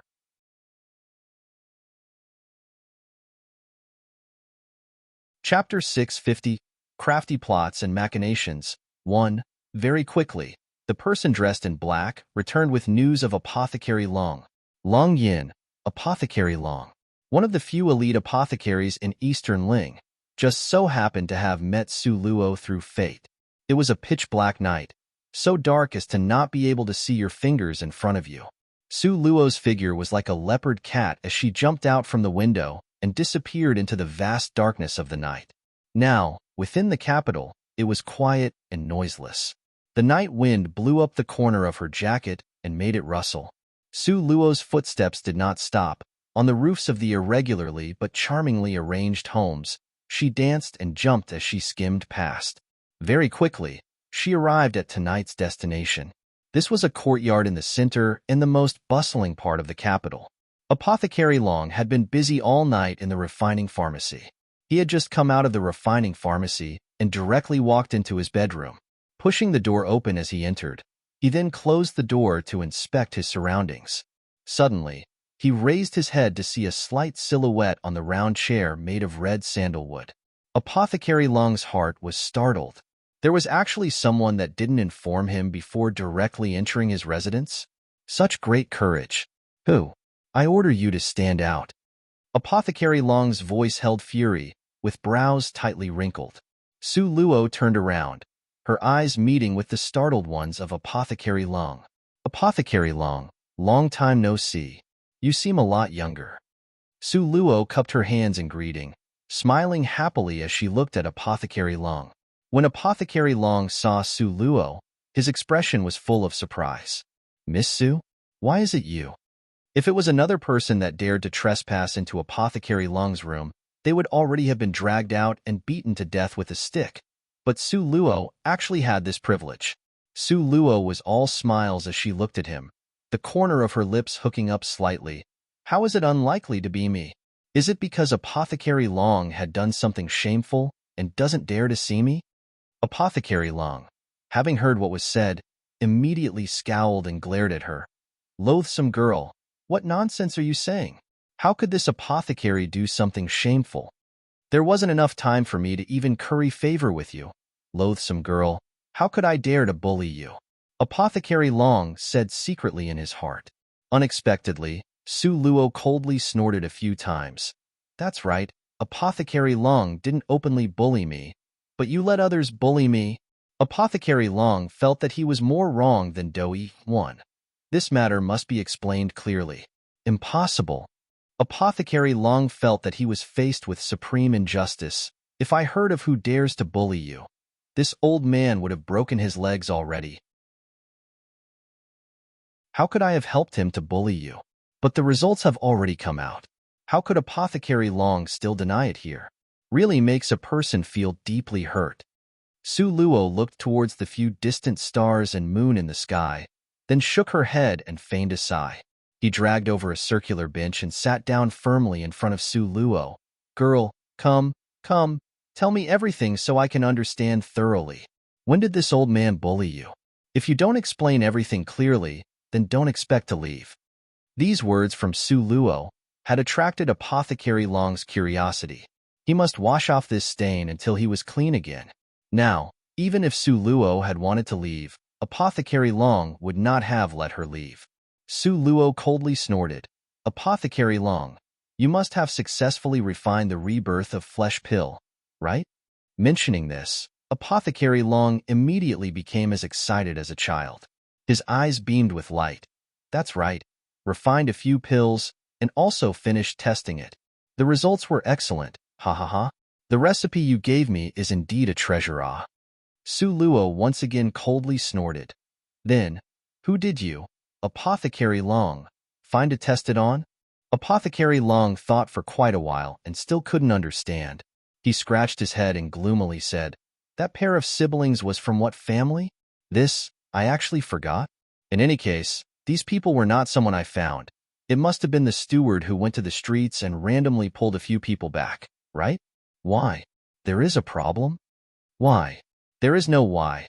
Merely a few days ago this miss encountered a pair of siblings whose hands were chopped by me that somehow mysteriously had their hands grown back. This miss saw it and fell into a bad mood. Su Luo feigned anger and sent a glare at Apothecary Long. 1. Do-e. This is the main tragic female character of a play written during the Yuan dynasty. Basically, She was targeted by men who wanted to marry her and ended up framing her for murder. After her death, she was proven innocent. See wiki page here.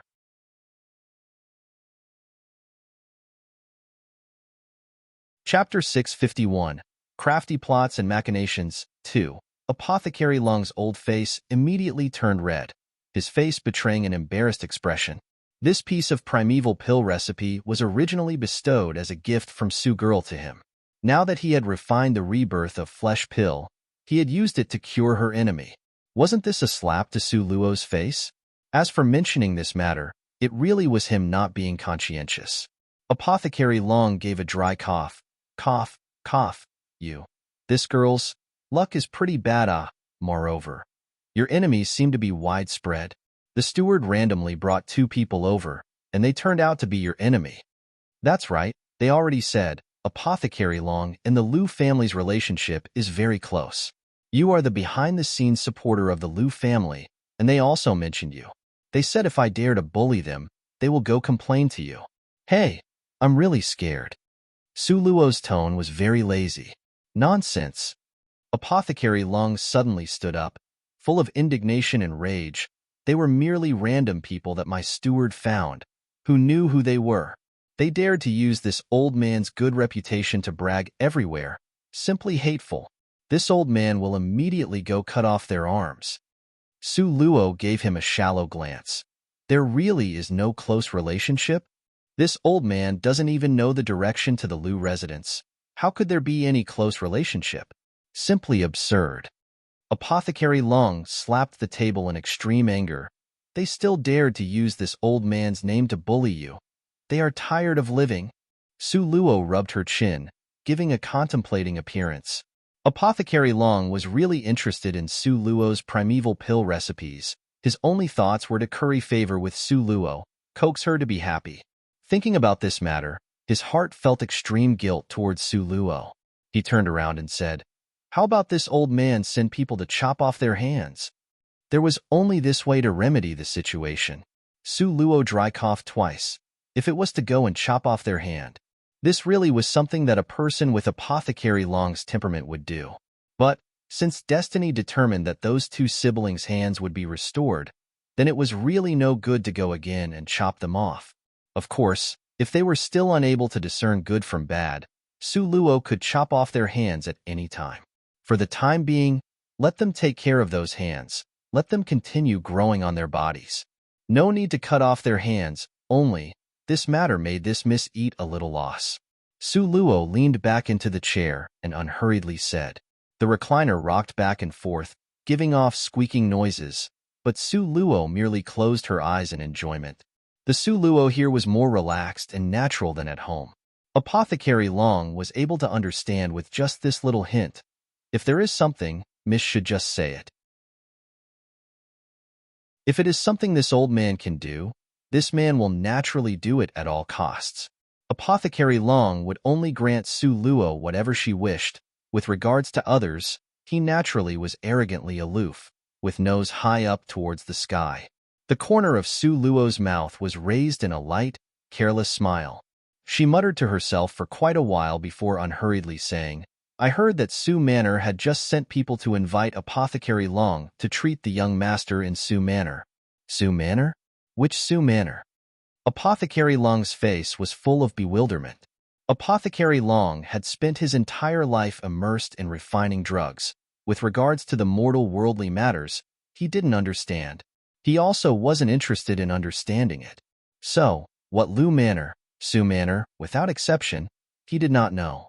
Now, even if you were to ask him what direction the Imperial Palace's gate was, presumably, he also wouldn't know. Su Luo pointed to herself. This Mrs. Surname is Su. Only now did Apothecary Long suddenly become enlightened. So it turned out to be your manor? This is not a problem. We will go right now. Other people will not do. But Su Girl's face, this old man will nevertheless give it. You should feel assured. If your older brother is not dead, then this old man will think of a way. This was the first time Apothecary Long was so enthusiastic about a disease. Because he was very clear, Su Luo would not owe people favors.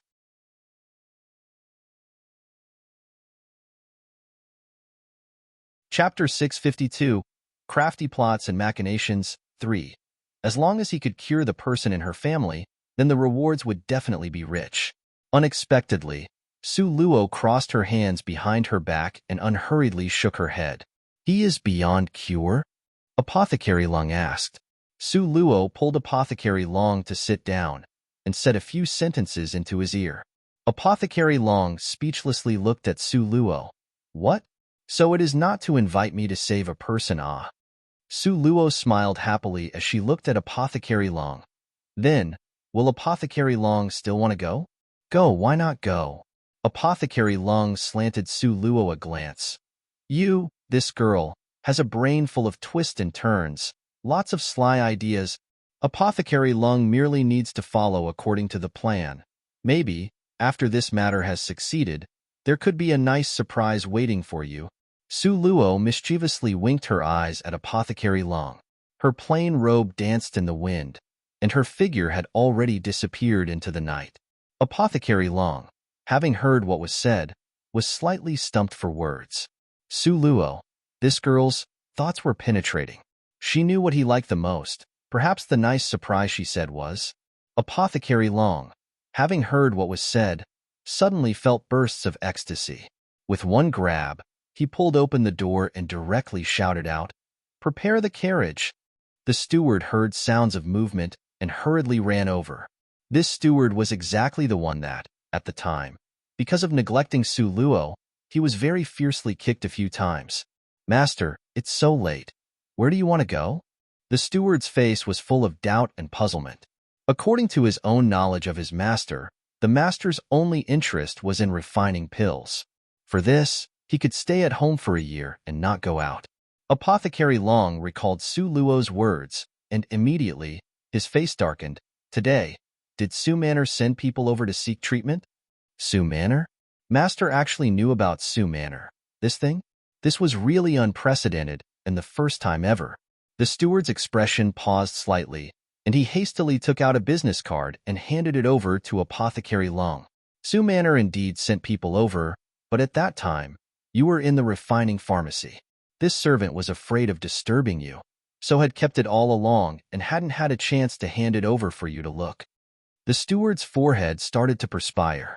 Normally, there were many people who would hand over their business cards, beseeching the master to go to their residence to treat an illness. But usually, the master would not pay it any heed. Today, fortunately, he hadn't had time to toss out this business card. Apothecary Long took the business card and swept a glance at it. With an indifferent expression, he said, "Prepare a horse, go to Su Manor." This late at night, his family's master had changed his lazy temperament and actually wanted to go out and treat a patient. Didn't master usually look down upon these so-called famous families in the imperial city? This was really strange and bewildering. The steward couldn't understand and also could not prevent it. He could only quickly run out to suitably prepare the horse carriage. Ever since he was kicked by Apothecary Long from last time. Afterwards, this steward had mended his ways. Su Manor. Su Jingyu reclined on the bed with a pale complexion. After being carried home by people, his eyes had never opened, having sank into a deep coma. At this moment, Madame Su's face was red and swollen as she sat at his bedside. The moist and warm cloth unceasingly wiped clean the cold sweat on Su Jingyu's face. "Lord, why is it that Apothecary Long still isn't here yet?" Jingyu, at this moment, seems. Madame Su's tears rolled out and dropped to the ground. She seemed extremely broken-hearted. Su Zian's face had a helpless expression.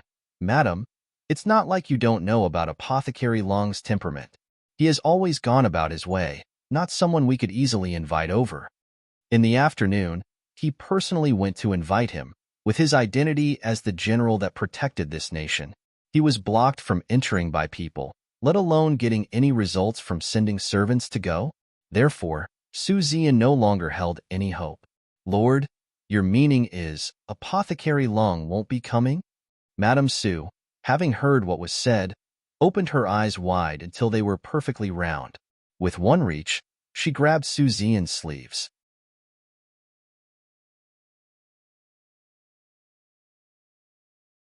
Chapter 653, Crafty Plots and Machinations, 4.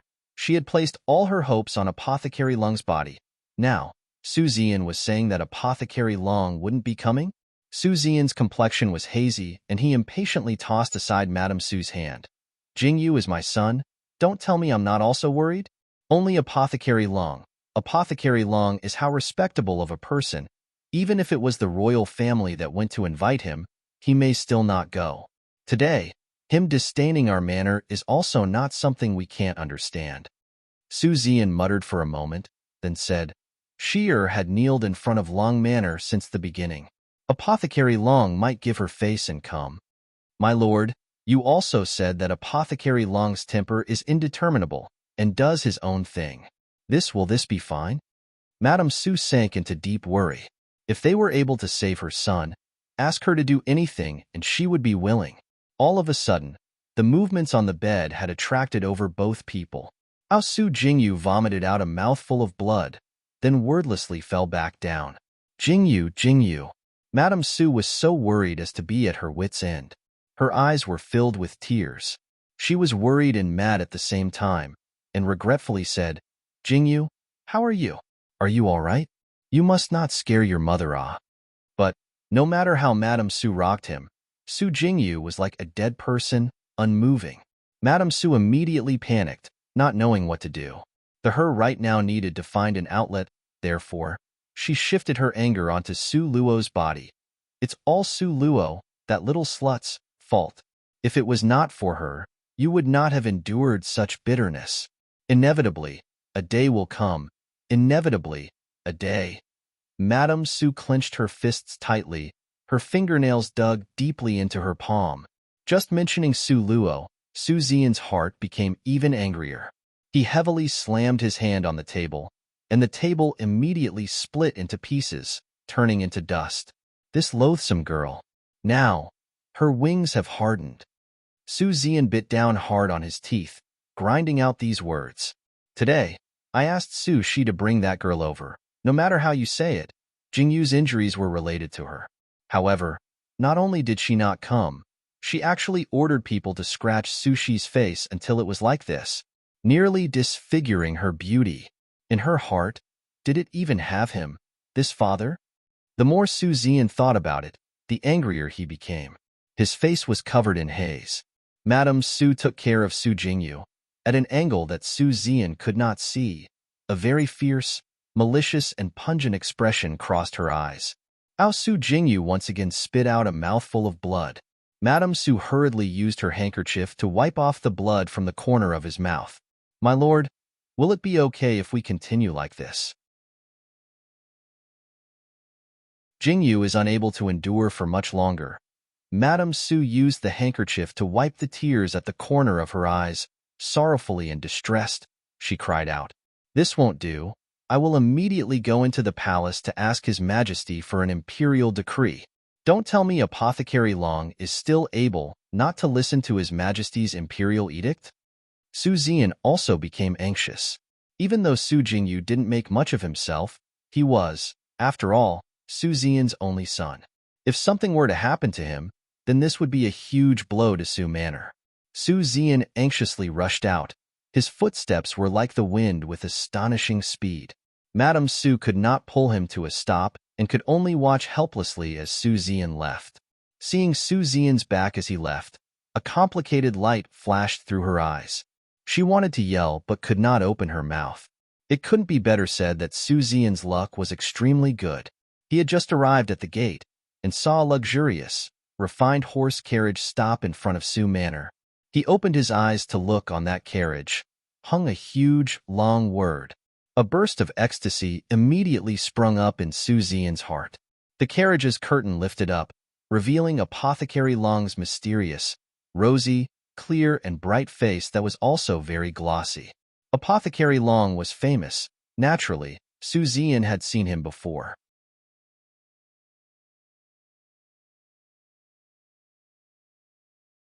Chapter 654, Crafty Plots and Machinations, 5. At this moment, he could not suppress the ecstasy in his heart, and he hurriedly stepped forward with large strides. He excitedly cupped his fists in greeting, Apothecary Long. I am Suzian. Knowing Apothecary Long would come, I waited especially at the gate. Finally, you have arrived. Suzian's mind was able to think quickly.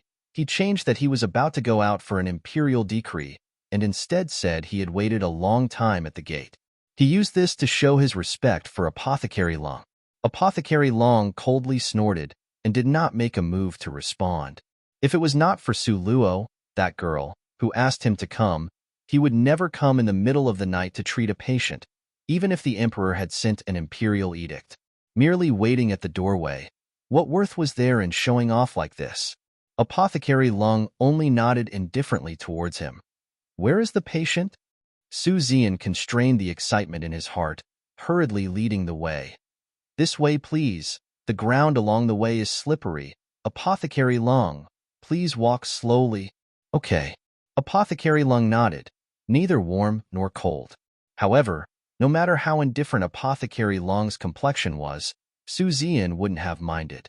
In his opinion, the matter of this kind of outside expert having an eccentric character was something normal. If he was friendly and warm, he would doubt whether this was really Apothecary Long or not. That Apothecary Long could come to Su Manor is Su Manor's greatest honor. Su Zian, thank you here in advance. Facing this humble attitude of Su Zian's, Apothecary Long looked down upon him even more. He coldly snorted. Don't need to thank this old man. It's because you birthed a good daughter. Su Zian heard it, and immediately, his thoughts slanted.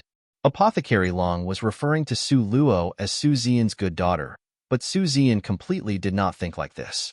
How would he possibly have thought that the relationship between Su Luo and Apothecary Long wasn't shallow? Moreover, it just so happened that Su Shi had run to kneel before Apothecary Long's doorway. Therefore, he inevitably and justifiably gave this credit to Su Shi. Su Zian modestly said, that girl has a hot-headed temper. She skips steps in her actions, but there is deep sibling feelings between her and Jingyu. If she has offended Apothecary Long, please forgive. Offended? Great General Su, these words you said are reversed. Apothecary Long cast a puzzled glance at Su Zian, thinking, were they speaking of the same person? Where was it reversed? Could it be that Apothecary Long had offended Sheer? How and where could this have happened? How is this possible? That girl is good. If you dare to treat her badly, then this old man will absolutely not let you off. The normally cold Apothecary Long would seldom praise a person. Even though he was warned, Su Zian's heart was bursting with ecstasy. Apothecary Long personally praised Sheer, and even warned him to treat her well. This could be considered as him thinking extremely highly of her. Su Zian restrained the excitement in his heart and turned around to look for Su Shi. But Su Zian looked left and right. Not seeing Su Shi, he couldn't help but wonder. That girl didn't return together with Apothecary Long? She had left a step earlier.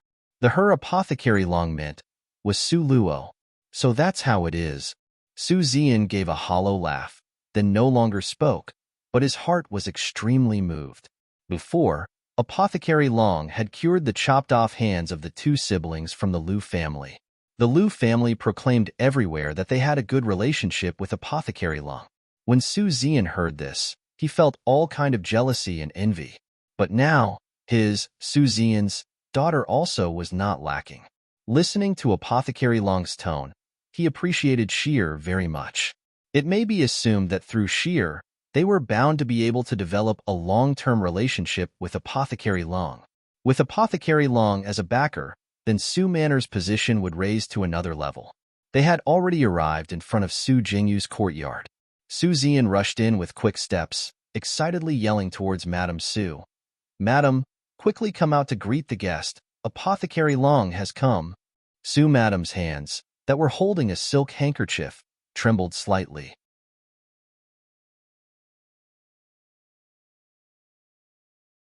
Chapter 655, Crafty Plots and Machinations, 6. She glanced back and unbelievingly saw Apothecary Long step over the doorstep. Only after quite a while did her senses return, and she quickly went up to welcome him. Apothecary Long, you have finally come. Madame Su's face trembled slightly, but in Su Zian's eyes, he felt it was because she was too happy and moved. Apothecary Long's pair of apathetic cold eyes that lacked any warmth swept a glance at Madame Sue and carelessly said, "Where is the patient?" According to Luo Girl's words, this patient seemed very interesting. He must carefully study him. "In here, please enter, Apothecary Long." Su Zian hurriedly led Apothecary Long towards the front of Su Jingyu's bed. Apothecary Long sat upright on the bedside, meticulously and carefully examined Su Jingyu. On the side, Madame Su's complexion was somewhat complex. She stealthily pulled at Su Zian's robe. "My lord, is this really Apothecary Long?" "Absolutely true. You can cheat neither the old nor young about this." Su Zian vouched for him and guaranteed. In the past, His Majesty had invited him for an examination. I was standing on the side, that's why I recognize him. How was it that in such a short time? How were you able to invite him? This deep in the night, even if you want to ask for an imperial edict, no matter what, it would still have to wait until tomorrow morning, right? Mentioning this, Su Zian was unable to suppress the ecstasy in his heart. He lowered his voice and explained the entire matter again. In the end, he said, "Madam, you would never have imagined it, right?" Apothecary Long unexpectedly regarded Sheer this well. Before all this, if someone had said this to me, I would definitely not believe them. However, this is the truth. You don't have to worry about Jingyu's wounds anymore. With Apothecary Long here, I guarantee there will be no problems. Madame Su gripped her handkerchief tightly, a trace of confusion flashing through her eyes. She clearly secretly told Su Shi to pretend to plead. Don't need to be too sincere, but how were they able to invite Apothecary Long over? Also, how could Su Shi be chosen by Apothecary Long? Madame Su was simply perplexed even after pondering for hundreds of times. Only after Apothecary Long muttered to himself for a long time did he slowly open his eyes. Su Zian quickly went up, apprehensively asking, "Apothecary Long, my son?" Apothecary Long's complexion was solemn, stroking his beard for a long while, not speaking. Su Zian stood in front of him on tenterhooks, his expression remaining nervous and deeply worried. His pair of eyes unwaveringly stared at Apothecary Long. Apothecary Long frowned and said, "How did your son receive his injury?" Su Zian explained in detail. Today, he returned home from school. En route, he was ambushed with attacks from all sides by many people. He was beaten to the extent that his 5 bowels and 6 viscera almost shifted positions. At this moment, Madame Su's complexion became pale, her pair of eyes staring rigidly at Apothecary Long. Her eyes shone with a complicated light. Su Zian finished speaking with great difficulty. Afterwards, he determinedly looked towards Apothecary Long. Apothecary Long wasn't able to finish speaking the word fart. After recalling Su Luo's words, only then was he able to restrain himself. Indignantly flinging his sleeves, he rigidly changed the words to, "Rest assured, one. This apothecary has a way."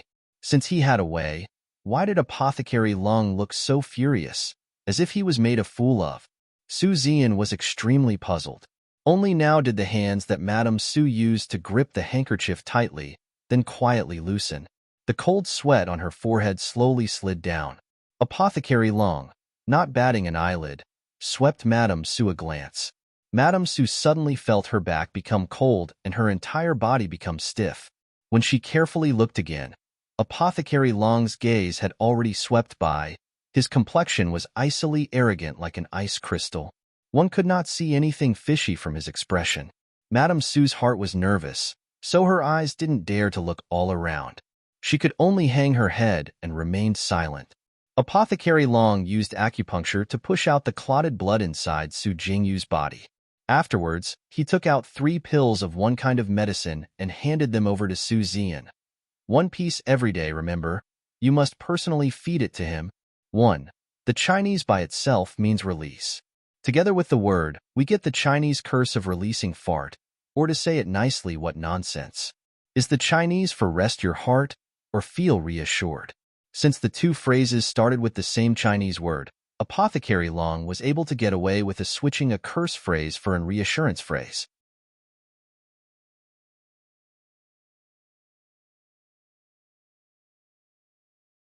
Chapter 656, Crafty Plots and Machinations, 7. Madame Sue's body trembled, and she didn't dare to look at Apothecary Long again. Su Zian, on the other hand, completely did not notice any of his wife's abnormal movements. He looked at that piece of medicinal pill, a touch of excitement flashing across his face.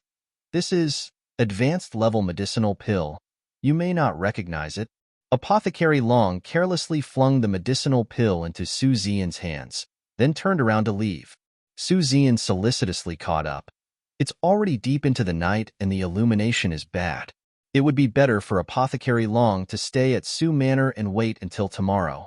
Apothecary Long cast a sidelong glance at him, enigmatically tossing out a sentence. No matter how great the illumination is, it's still useless to a blind person. After saying this sentence, he turned around and entered the carriage, returning to his own residence, only leaving behind Su Zian, who was staring blankly and helplessly at the original spot. He scanned his brain at a loss. What was the meaning behind Apothecary Long's words? No matter how much he thought about it, he could not understand and could only drop the subject.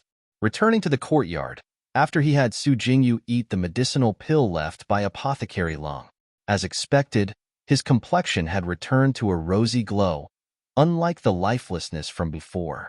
Su Zian's entire face was filled with gratitude. Apothecary Long truly deserves to be called Apothecary Long. Having taken just one piece of medicinal pill, it immediately had the desired effect. In all likelihood, Jingyu will wake up very soon. Seeing Su Jingyu lying on the bed with his complexion restored to a rosy color, Madame Su's fists at her side clenched tightly. Now that Apothecary Long had unexpectedly inserted in like a wedge from the side, what should she do? My lord, the night is already so dark. Tomorrow morning, you still have to wake up early to go to morning court. Quickly go and rest. This place will be taken care of by me, your concubine. Madame Su squeezed out a smile on her face. Today, Su Zian was anxious and worried at the same time. Indeed, he was somewhat exhausted. He recalled the recent matter with the Jade Lakesley family in the imperial court. Those officials, in order to curry favor with the Jade Lakesley family, deliberately set out to oppose him, pestering him beyond endurance. This was all because of Su Luo. Sometimes, he truly suspected that this daughter seemed to have come to demand repayment from him in this lifetime, making him repeatedly lose face. Su Zian faintly groaned. Then Jingyu will be left in your care. Take care of him well. By all means, do not let any mishap happen to him again. Jingyu is birthed by this concubine. How could this concubine not properly take care of him? My lord, quickly go and rest. Madame Su smilingly sent off Su Zian. After waiting for Su Zian to leave, inside the room, it was quiet and noiseless. Slowly, Madame Su became somewhat tired, and she gave a drowsy yawn. It was unknown how much time had passed before a shadow leapt in from the window, coldly standing in front of Madame Su. When Madame Su saw that figure with a quiver, she immediately stood up. Why did you come? Jade Lakesley family. Located in the outskirts. Within a radius of 5 kilometers, it was remote and uninhabited. But at the center of this region, a splendid and magnificent courtyard was constructed. The entire courtyard was planted with fiery red maple trees. From afar, it looked like the burning flames of a phoenix, strongly battering the eyes of people looking. This was the Jade Lakesley family's courtyard in the city capital. Everything was arranged based on the Jade Lakes Palace's princess's tastes. It was constructed based on the Jade Lakes fairy's preferences. Under the maple tree was arranged a table full of exquisite food. Jade Lakes fairy, Liao Qiang. And there was also their second uncle, Liao Xiang. Right now, the three people's moods were very good, lifting wine and drinking face to face, talking and smiling quietly. Ao Qiong's plans this time are not bad. Very soon, that girl will kneel in front of our Li family's doorway. Liao Xiang delightfully drank his cup of wine. He remembered that day when he went to Su Manor, with Nangong Luyuan appearing halfway through to attack, destroying his plans and making it fall through. The petty Liao Xiang still bore a grudge even now. Liao Qiang laughed out loud. Second uncle flatters me too much. Honestly, it's that girl who is overestimating her own abilities. This nephew merely arranged a small scheme and nothing more. Indeed, one small loathsome girl dares to oppose the Jade Lakesley family. If we were to so easily let her go, where would we place our family's face? Li Yaoxiang gave a cold humph.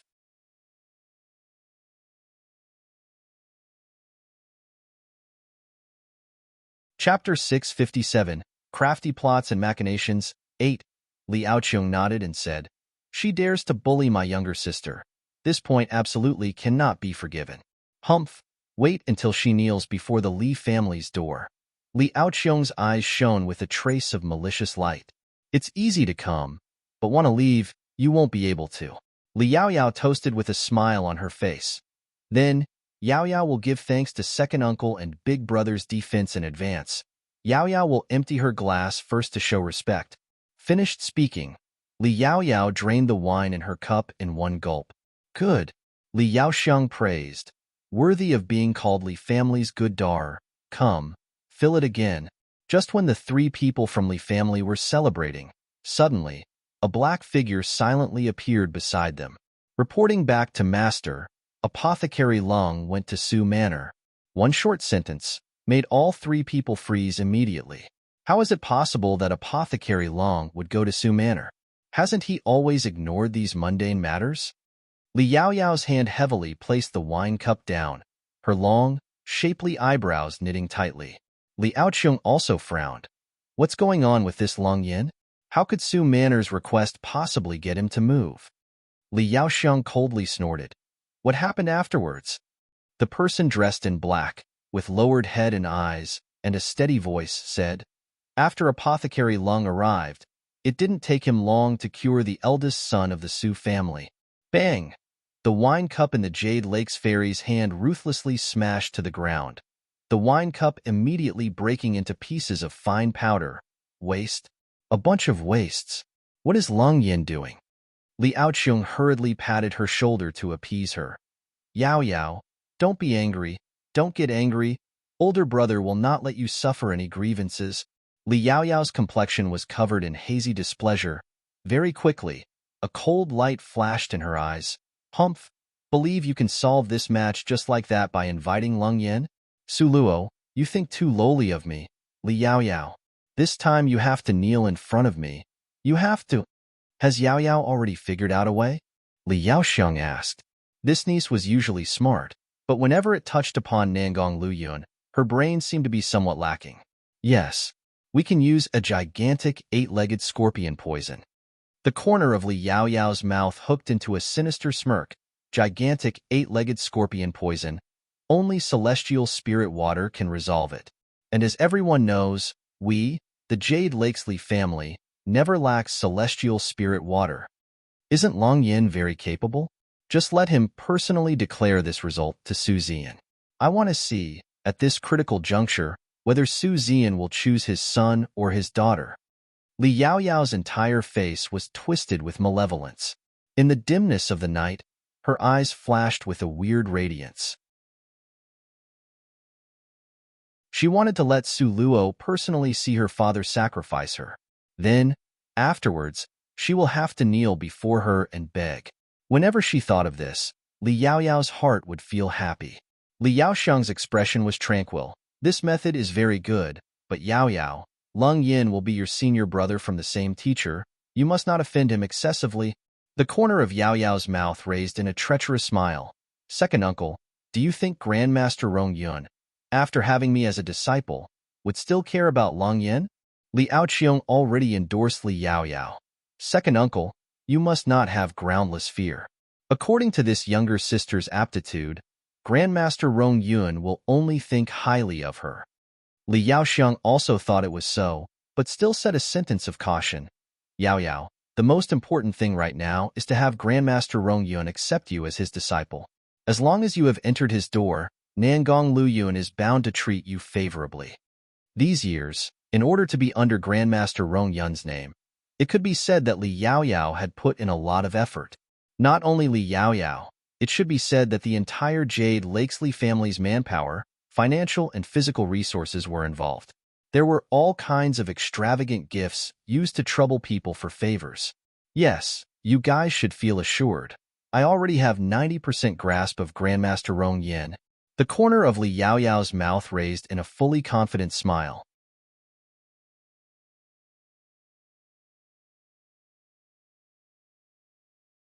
Chapter 658, Crafty Plots and Machinations. 9. Grandmaster Rong Yun was formerly one of the few master-level apothecaries on the continent. Recently, news had spread that this master apothecary had unexpectedly broken through to Grandmaster Apothecary. Once this news came out, immediately, the entire continent became fervent. Grandmaster Rong Yun's background was extremely mysterious, and he did not belong to any sect. As a result, many sects wished to invite him and so they could rise in prestige. However, Grandmaster Rong Yun was not only at the summit of refining medicines, but was also strong in martial arts. As for how strong he was, nobody knew. When Second Uncle received the news, it said that Grandmaster Rong Yun will arrive in the imperial capital in only a few days. Before he arrives, we must first dispose off that loathsome girl. Li Yaoxiang coldly snorted. When Madame Su saw the black-clothed person in front of her, her lips trembled slightly. After all, she was standing on the weaker side since the beginning when she decided to cooperate with the Jade Lakesley family. Feed this to him, the black-clothed person said coldly. What is this? Madame Su's complexion was aghast, a trace of fear appearing in her heart. You should feel assured. He won't die. The black-clothed person looked at Madame Su's deathly white appearance, the corner of his mouth flashing a mocking expression. Are you certain there will be no problems? At this very moment, Madame Su's heart was somewhat regretful. She regretted that in a moment of impulse, she had agreed to the Jade Lakesley family's proposal. From the beginning, they also said that Jingyu would not meet with a mishap, but when she saw Jingyu spat out mouthful of blood over and over, it was as if her entire heart was being gripped tightly. Madame Su, now we are on the same boat. You already lost the opportunity to jump ship. A cold smile flashed through the black-clothed person's eyes. This medicine will not kill anybody. However, it will force Su Luo to kneel in front of Arlie Manor's gates, because only the Jade Lakesley family has the antidote. Madame Su grinded her teeth, saying, Okay. The black-clothed person did not lie to her. Now she already does not have a way out. She could only brace herself to move forward. However, luckily the prospects up ahead were bright.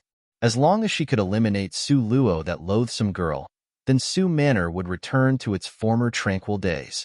Her children would not be harmed by her. The black-clothed person was also the Jade Lake Fairy. Her gaze swept a glance at Su Jingyu, who was lying on the bed, the corner of her mouth raised into a mocking arc. She turned around and jumped out the window and very quickly disappeared into the night. Madame Su looked on the bed at Su Jingyu, whose complexion had returned to peacefulness, bit her teeth, and approached him. Jingyu, this plan you have also agreed to. Good child. You just need to endure a bit more, and very soon you will be fine. Madame Su pried open Su Jingyu's mouth and poured the black liquid medicine inside the porcelain bottle into Su Jingyu's mouth. The medicine entered his mouth, and for a very long time there was no reaction. Only then did Madame Su feel slightly relieved. Only after disposing of the porcelain bottle did she return to her room to rest. Early morning of the second day. Su Zian had woken up very early. He had finished freshening up and was about to go to morning court. Just at this moment, an unexpected bitter yell echoed in Su Manor. A mournful yelling sound broke the darkness and serenity of dawn. The lamps in the entire Su Manor were lit up in succession. Su Zian was able to discern that this sound originated from Su Jingyu's courtyard. How could he even think about morning court? He took large strides to walk towards that courtyard. When he had walked near, he could smell a burst of stink coming from inside. In large strides, he stepped over the doorsteps and saw Su Jingyu currently sitting on the bed with his head lowered and vomiting. Su Zian distressingly walked up with quick steps. Jingyu, you are awake? How do you feel now? However, the moment Su Jingyu raised his head, Su Zian with thump thump thump sounds retreated 3 steps. His entire face was colored in astonishment. You, your face? Now, Su Jingyu's face that was still rosy from yesterday.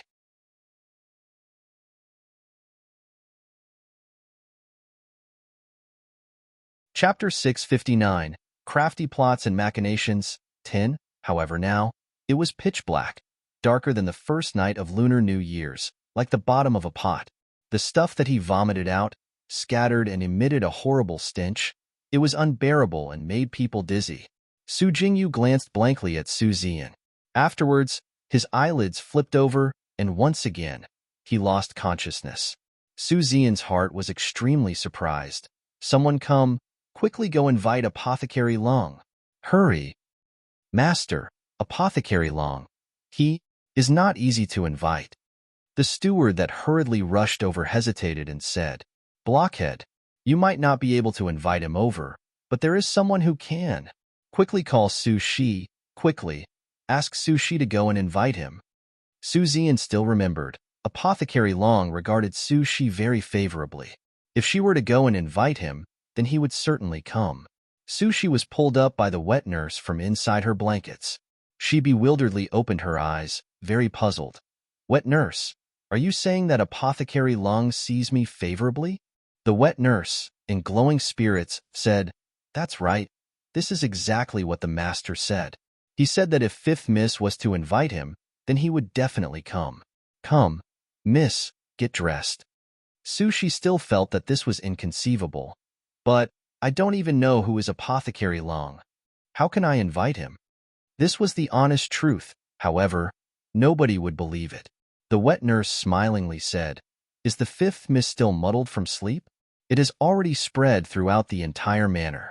Last night, Apothecary Long coming over was all to the Fifth Miss's credit. My credit? Su Shi pointed to her own nose. Right. All to the Fifth Miss's credit. If not, how could Apothecary Long have come to our manor? Oh, that's right. According to what the servants heard him say, Apothecary Long even warned the master, telling him not to treat you badly. Su Shi opened her eyes wide until they were huge. Her eyes were full of bewilderment. However, very quickly, within this bewildered expression, a flash of glowing spirits appeared. Could this be true? Could it be that I am not dreaming? This naturally is real. Come, miss, quickly make yourself presentable. The young master's illness is very grave. Su Shi skeptically said, Then fine, I will take a trip to Long Manor. But if I cannot invite him over, then you guys can't blame me. Su Shi freshened herself and got dressed. She hurriedly went to Long Manor. Just as her carriage arrived at Long Manor, she immediately saw an old man in high spirits come out from the door. In the doorway knelt a whole lot of people. These people, seeing him, all excitedly shouted, Apothecary Long! Apothecary Long! Please help! However, Apothecary Long did not even glance sideways. His footsteps moved hurriedly, without stopping the slightest bit. It was as if his face was shrouded in icy frost. His features were like condensed crystallized ice, appearing to be in a very bad mood. Apith. Su Shi's heart was nervous as she anxiously and frightenedly walked towards Apothecary Long to make her salute. Apothecary Long saw the carriage beside her, and he swept her a sharp glance. Miss Su? Yes. This female, is Su Shi, the fifth of the family. Apothecary Long, my older brother. Su Shi's words weren't even finished. Apothecary Long waved his hands. Get in the carriage, let's go. After speaking, without another word, he got into Su Manor's carriage. Su Shi's entire body froze from being distracted. Wasn't it said that Apothecary Long was arrogant to the point of being insufferable? Wasn't it said that Apothecary Long saw human life as if it was mustard grass? Wasn't it said that Apothecary Long was very, very, very difficult to invite? She still hadn't finished speaking and Apothecary Long had already gotten into Su Manor's carriage? Su Shi originally suspected that this Apothecary Long was a fake, but seeing so many people kneeling on the ground begging him to save a life, how could he be a fake? Still not coming into the carriage? Apothecary Long's dignified voice could be heard saying, coming. Su Shi quickly lifted up the corner of her dress and excitedly jumped up into the carriage. Wet nurse truly did not lie. Apothecary Long really was treating her favorably.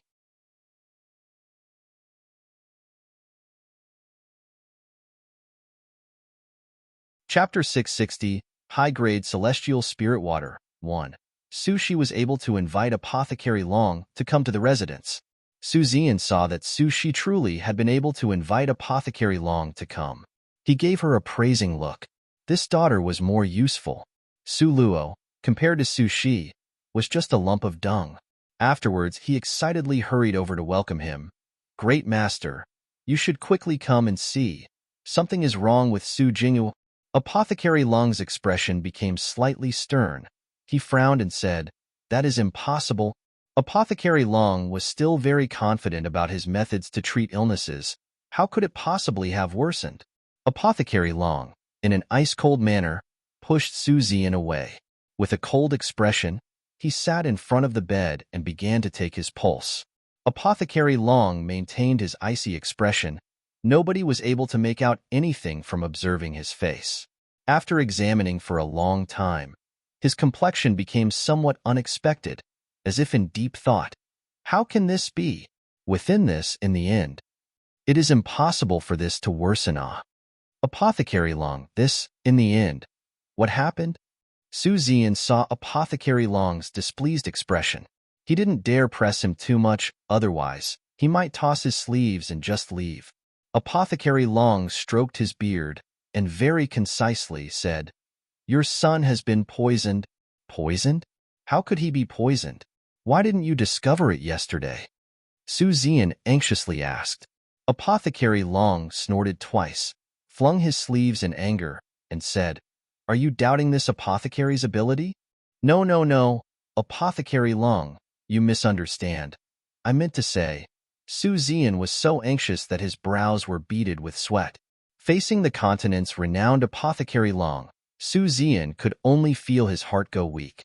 Very naturally, he would act meek and subservient. Apothecary Long cast an angry glance at him. "You don't need to explain. This poison was taken yesterday after I had left." Su Zian's eyes widened until it became huge. What? Yesterday, after Apothecary Long had left, Su Jingyu was then poisoned by someone? This was impossible. Perhaps Apothecary Long was not capable, therefore, he would say something like this. What kind of person was Apothecary Long? The mere flicker in Su Zian's eyes, he was able to catch it. Apothecary Long coldly sneered. "Are you thinking this apothecary is not capable, therefore deliberately said some groundless words to cheat you? How could I dare? How would I dare?" Su Zian's forehead was full of sweat. If he really angered Apothecary Long to the point of him leaving, then Su Jingyu would truly lose his life. Because, if other people were to find out that, due to doubting Apothecary Long's medical expertise, he then tossed his sleeves and left Su Manor in anger, which other apothecary would dare take over? Apothecary Long glared at him again. If it wasn't out of consideration for your daughter, this apothecary would be disinclined to care about these annoying matters and would immediately turn around and leave. Yes, yes, yes. Su Zian was so anxious that his forehead was covered with sweat. Apothecary Long, don't take offense and by all means, you must not go. While Su Zian spoke, he also pulled at Su Shi who was standing on the side. Su Shi, being pulled like this by her dad, nearly fell down on the spot. She was very puzzled, her pair of eyes staring blankly at her father. While Su Zian was forcing out a dry laugh, his other hand pulled Su Shi into a kneeling position. "Why haven't you quickly thanked Apothecary Long?" His words were useless, but Apothecary Long cared so much about Sheer. This ought to be more useful. Apothecary Long nevertheless frowned, flung his sleeves and coldly snorted. Randomly calling a girl over to thank to him? What did this mean? It was as Su Girl had said. Su Zian, this man's sincerity was unreliable. Last night, someone secretly poisoned your son with gigantic 8-legged scorpion poison. This poison is very fierce and toxic. It can almost be said that there is no remedy. In addition, if the antidote is not given in 24 hours, he will die from vomiting blood. Su Zian immediately became stupefied. Apothecary Long, just now, you said this poison is nearly incurable by medicine. Then, in other words, there may still be a way?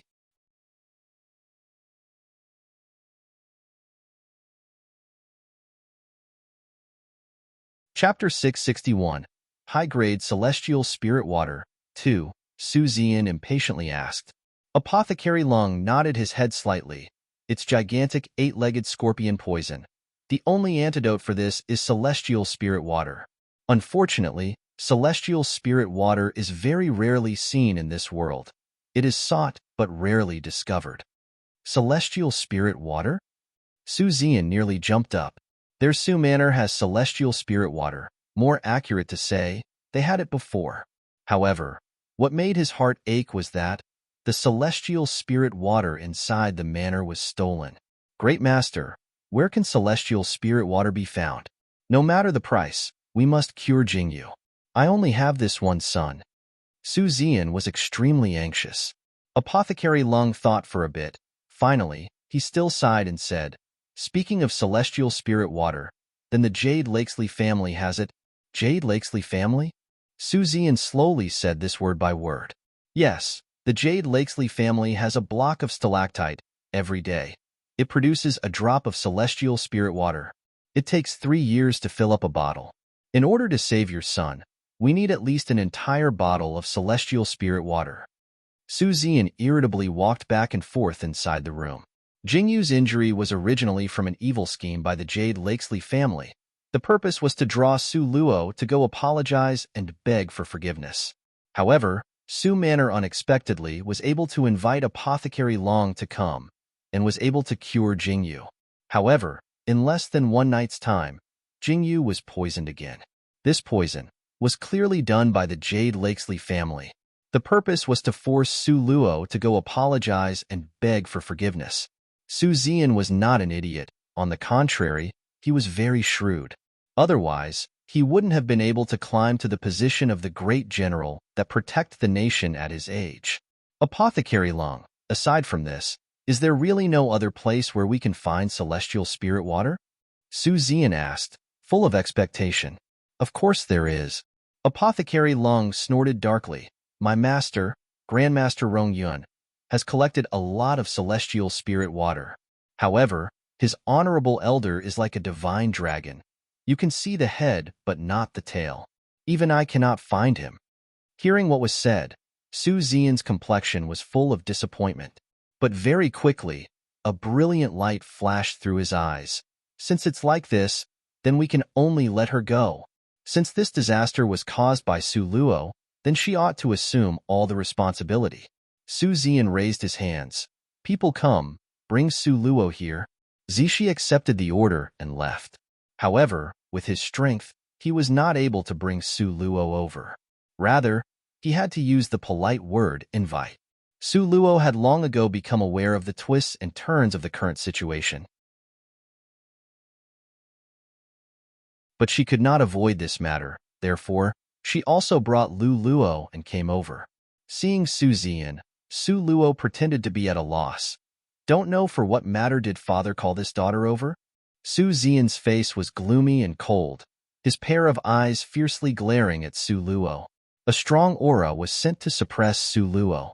However, nowadays, Su Zian's strength was already not strong enough of a deterrence force for Su Luo. As a result, she stood there, calm and collected as before, her complexion as calm as water, her appearance showing no difference. Su Zian's heart was somewhat flustered. Originally, he wanted to show off his strength, however, it was not the least bit useful. Su Zian coldly smiled. Su Luo, you come over here. Su Luo obediently walked over. Su Zian pointed to Su Jingyu on the bed. With a frosty expression, he said to Su Luo, look at your brother. Because of you, he has now ended up like this. If he doesn't get the antidote, within 24 hours, he will die. Su Luo's forehead nodded slightly. According to the information she had learned, Su Jingyu was clearly poisoned by Madame Su. Su Luo's eyes looked towards Madame Su. Coming in contact with Su Luo's gaze, Madame Su's heart suddenly shook, feeling as if she had been seen through. Su Luo shot Madame Su a glance that was a smile but not quite one, and then she returned her sight towards Su Zian. Honorable father, who can prove that it was because of me that Big Brother had received these injuries? You're tuning in to the Romance Rendezvous YouTube channel. We're so grateful for your support And don't forget to subscribe to join us on this incredible journey through captivating stories. Your generosity through donations truly makes a world of difference, as it's the primary source of revenue that allows me to expand and enhance this channel for you. Thank you from the bottom of my heart for being a part of this adventure.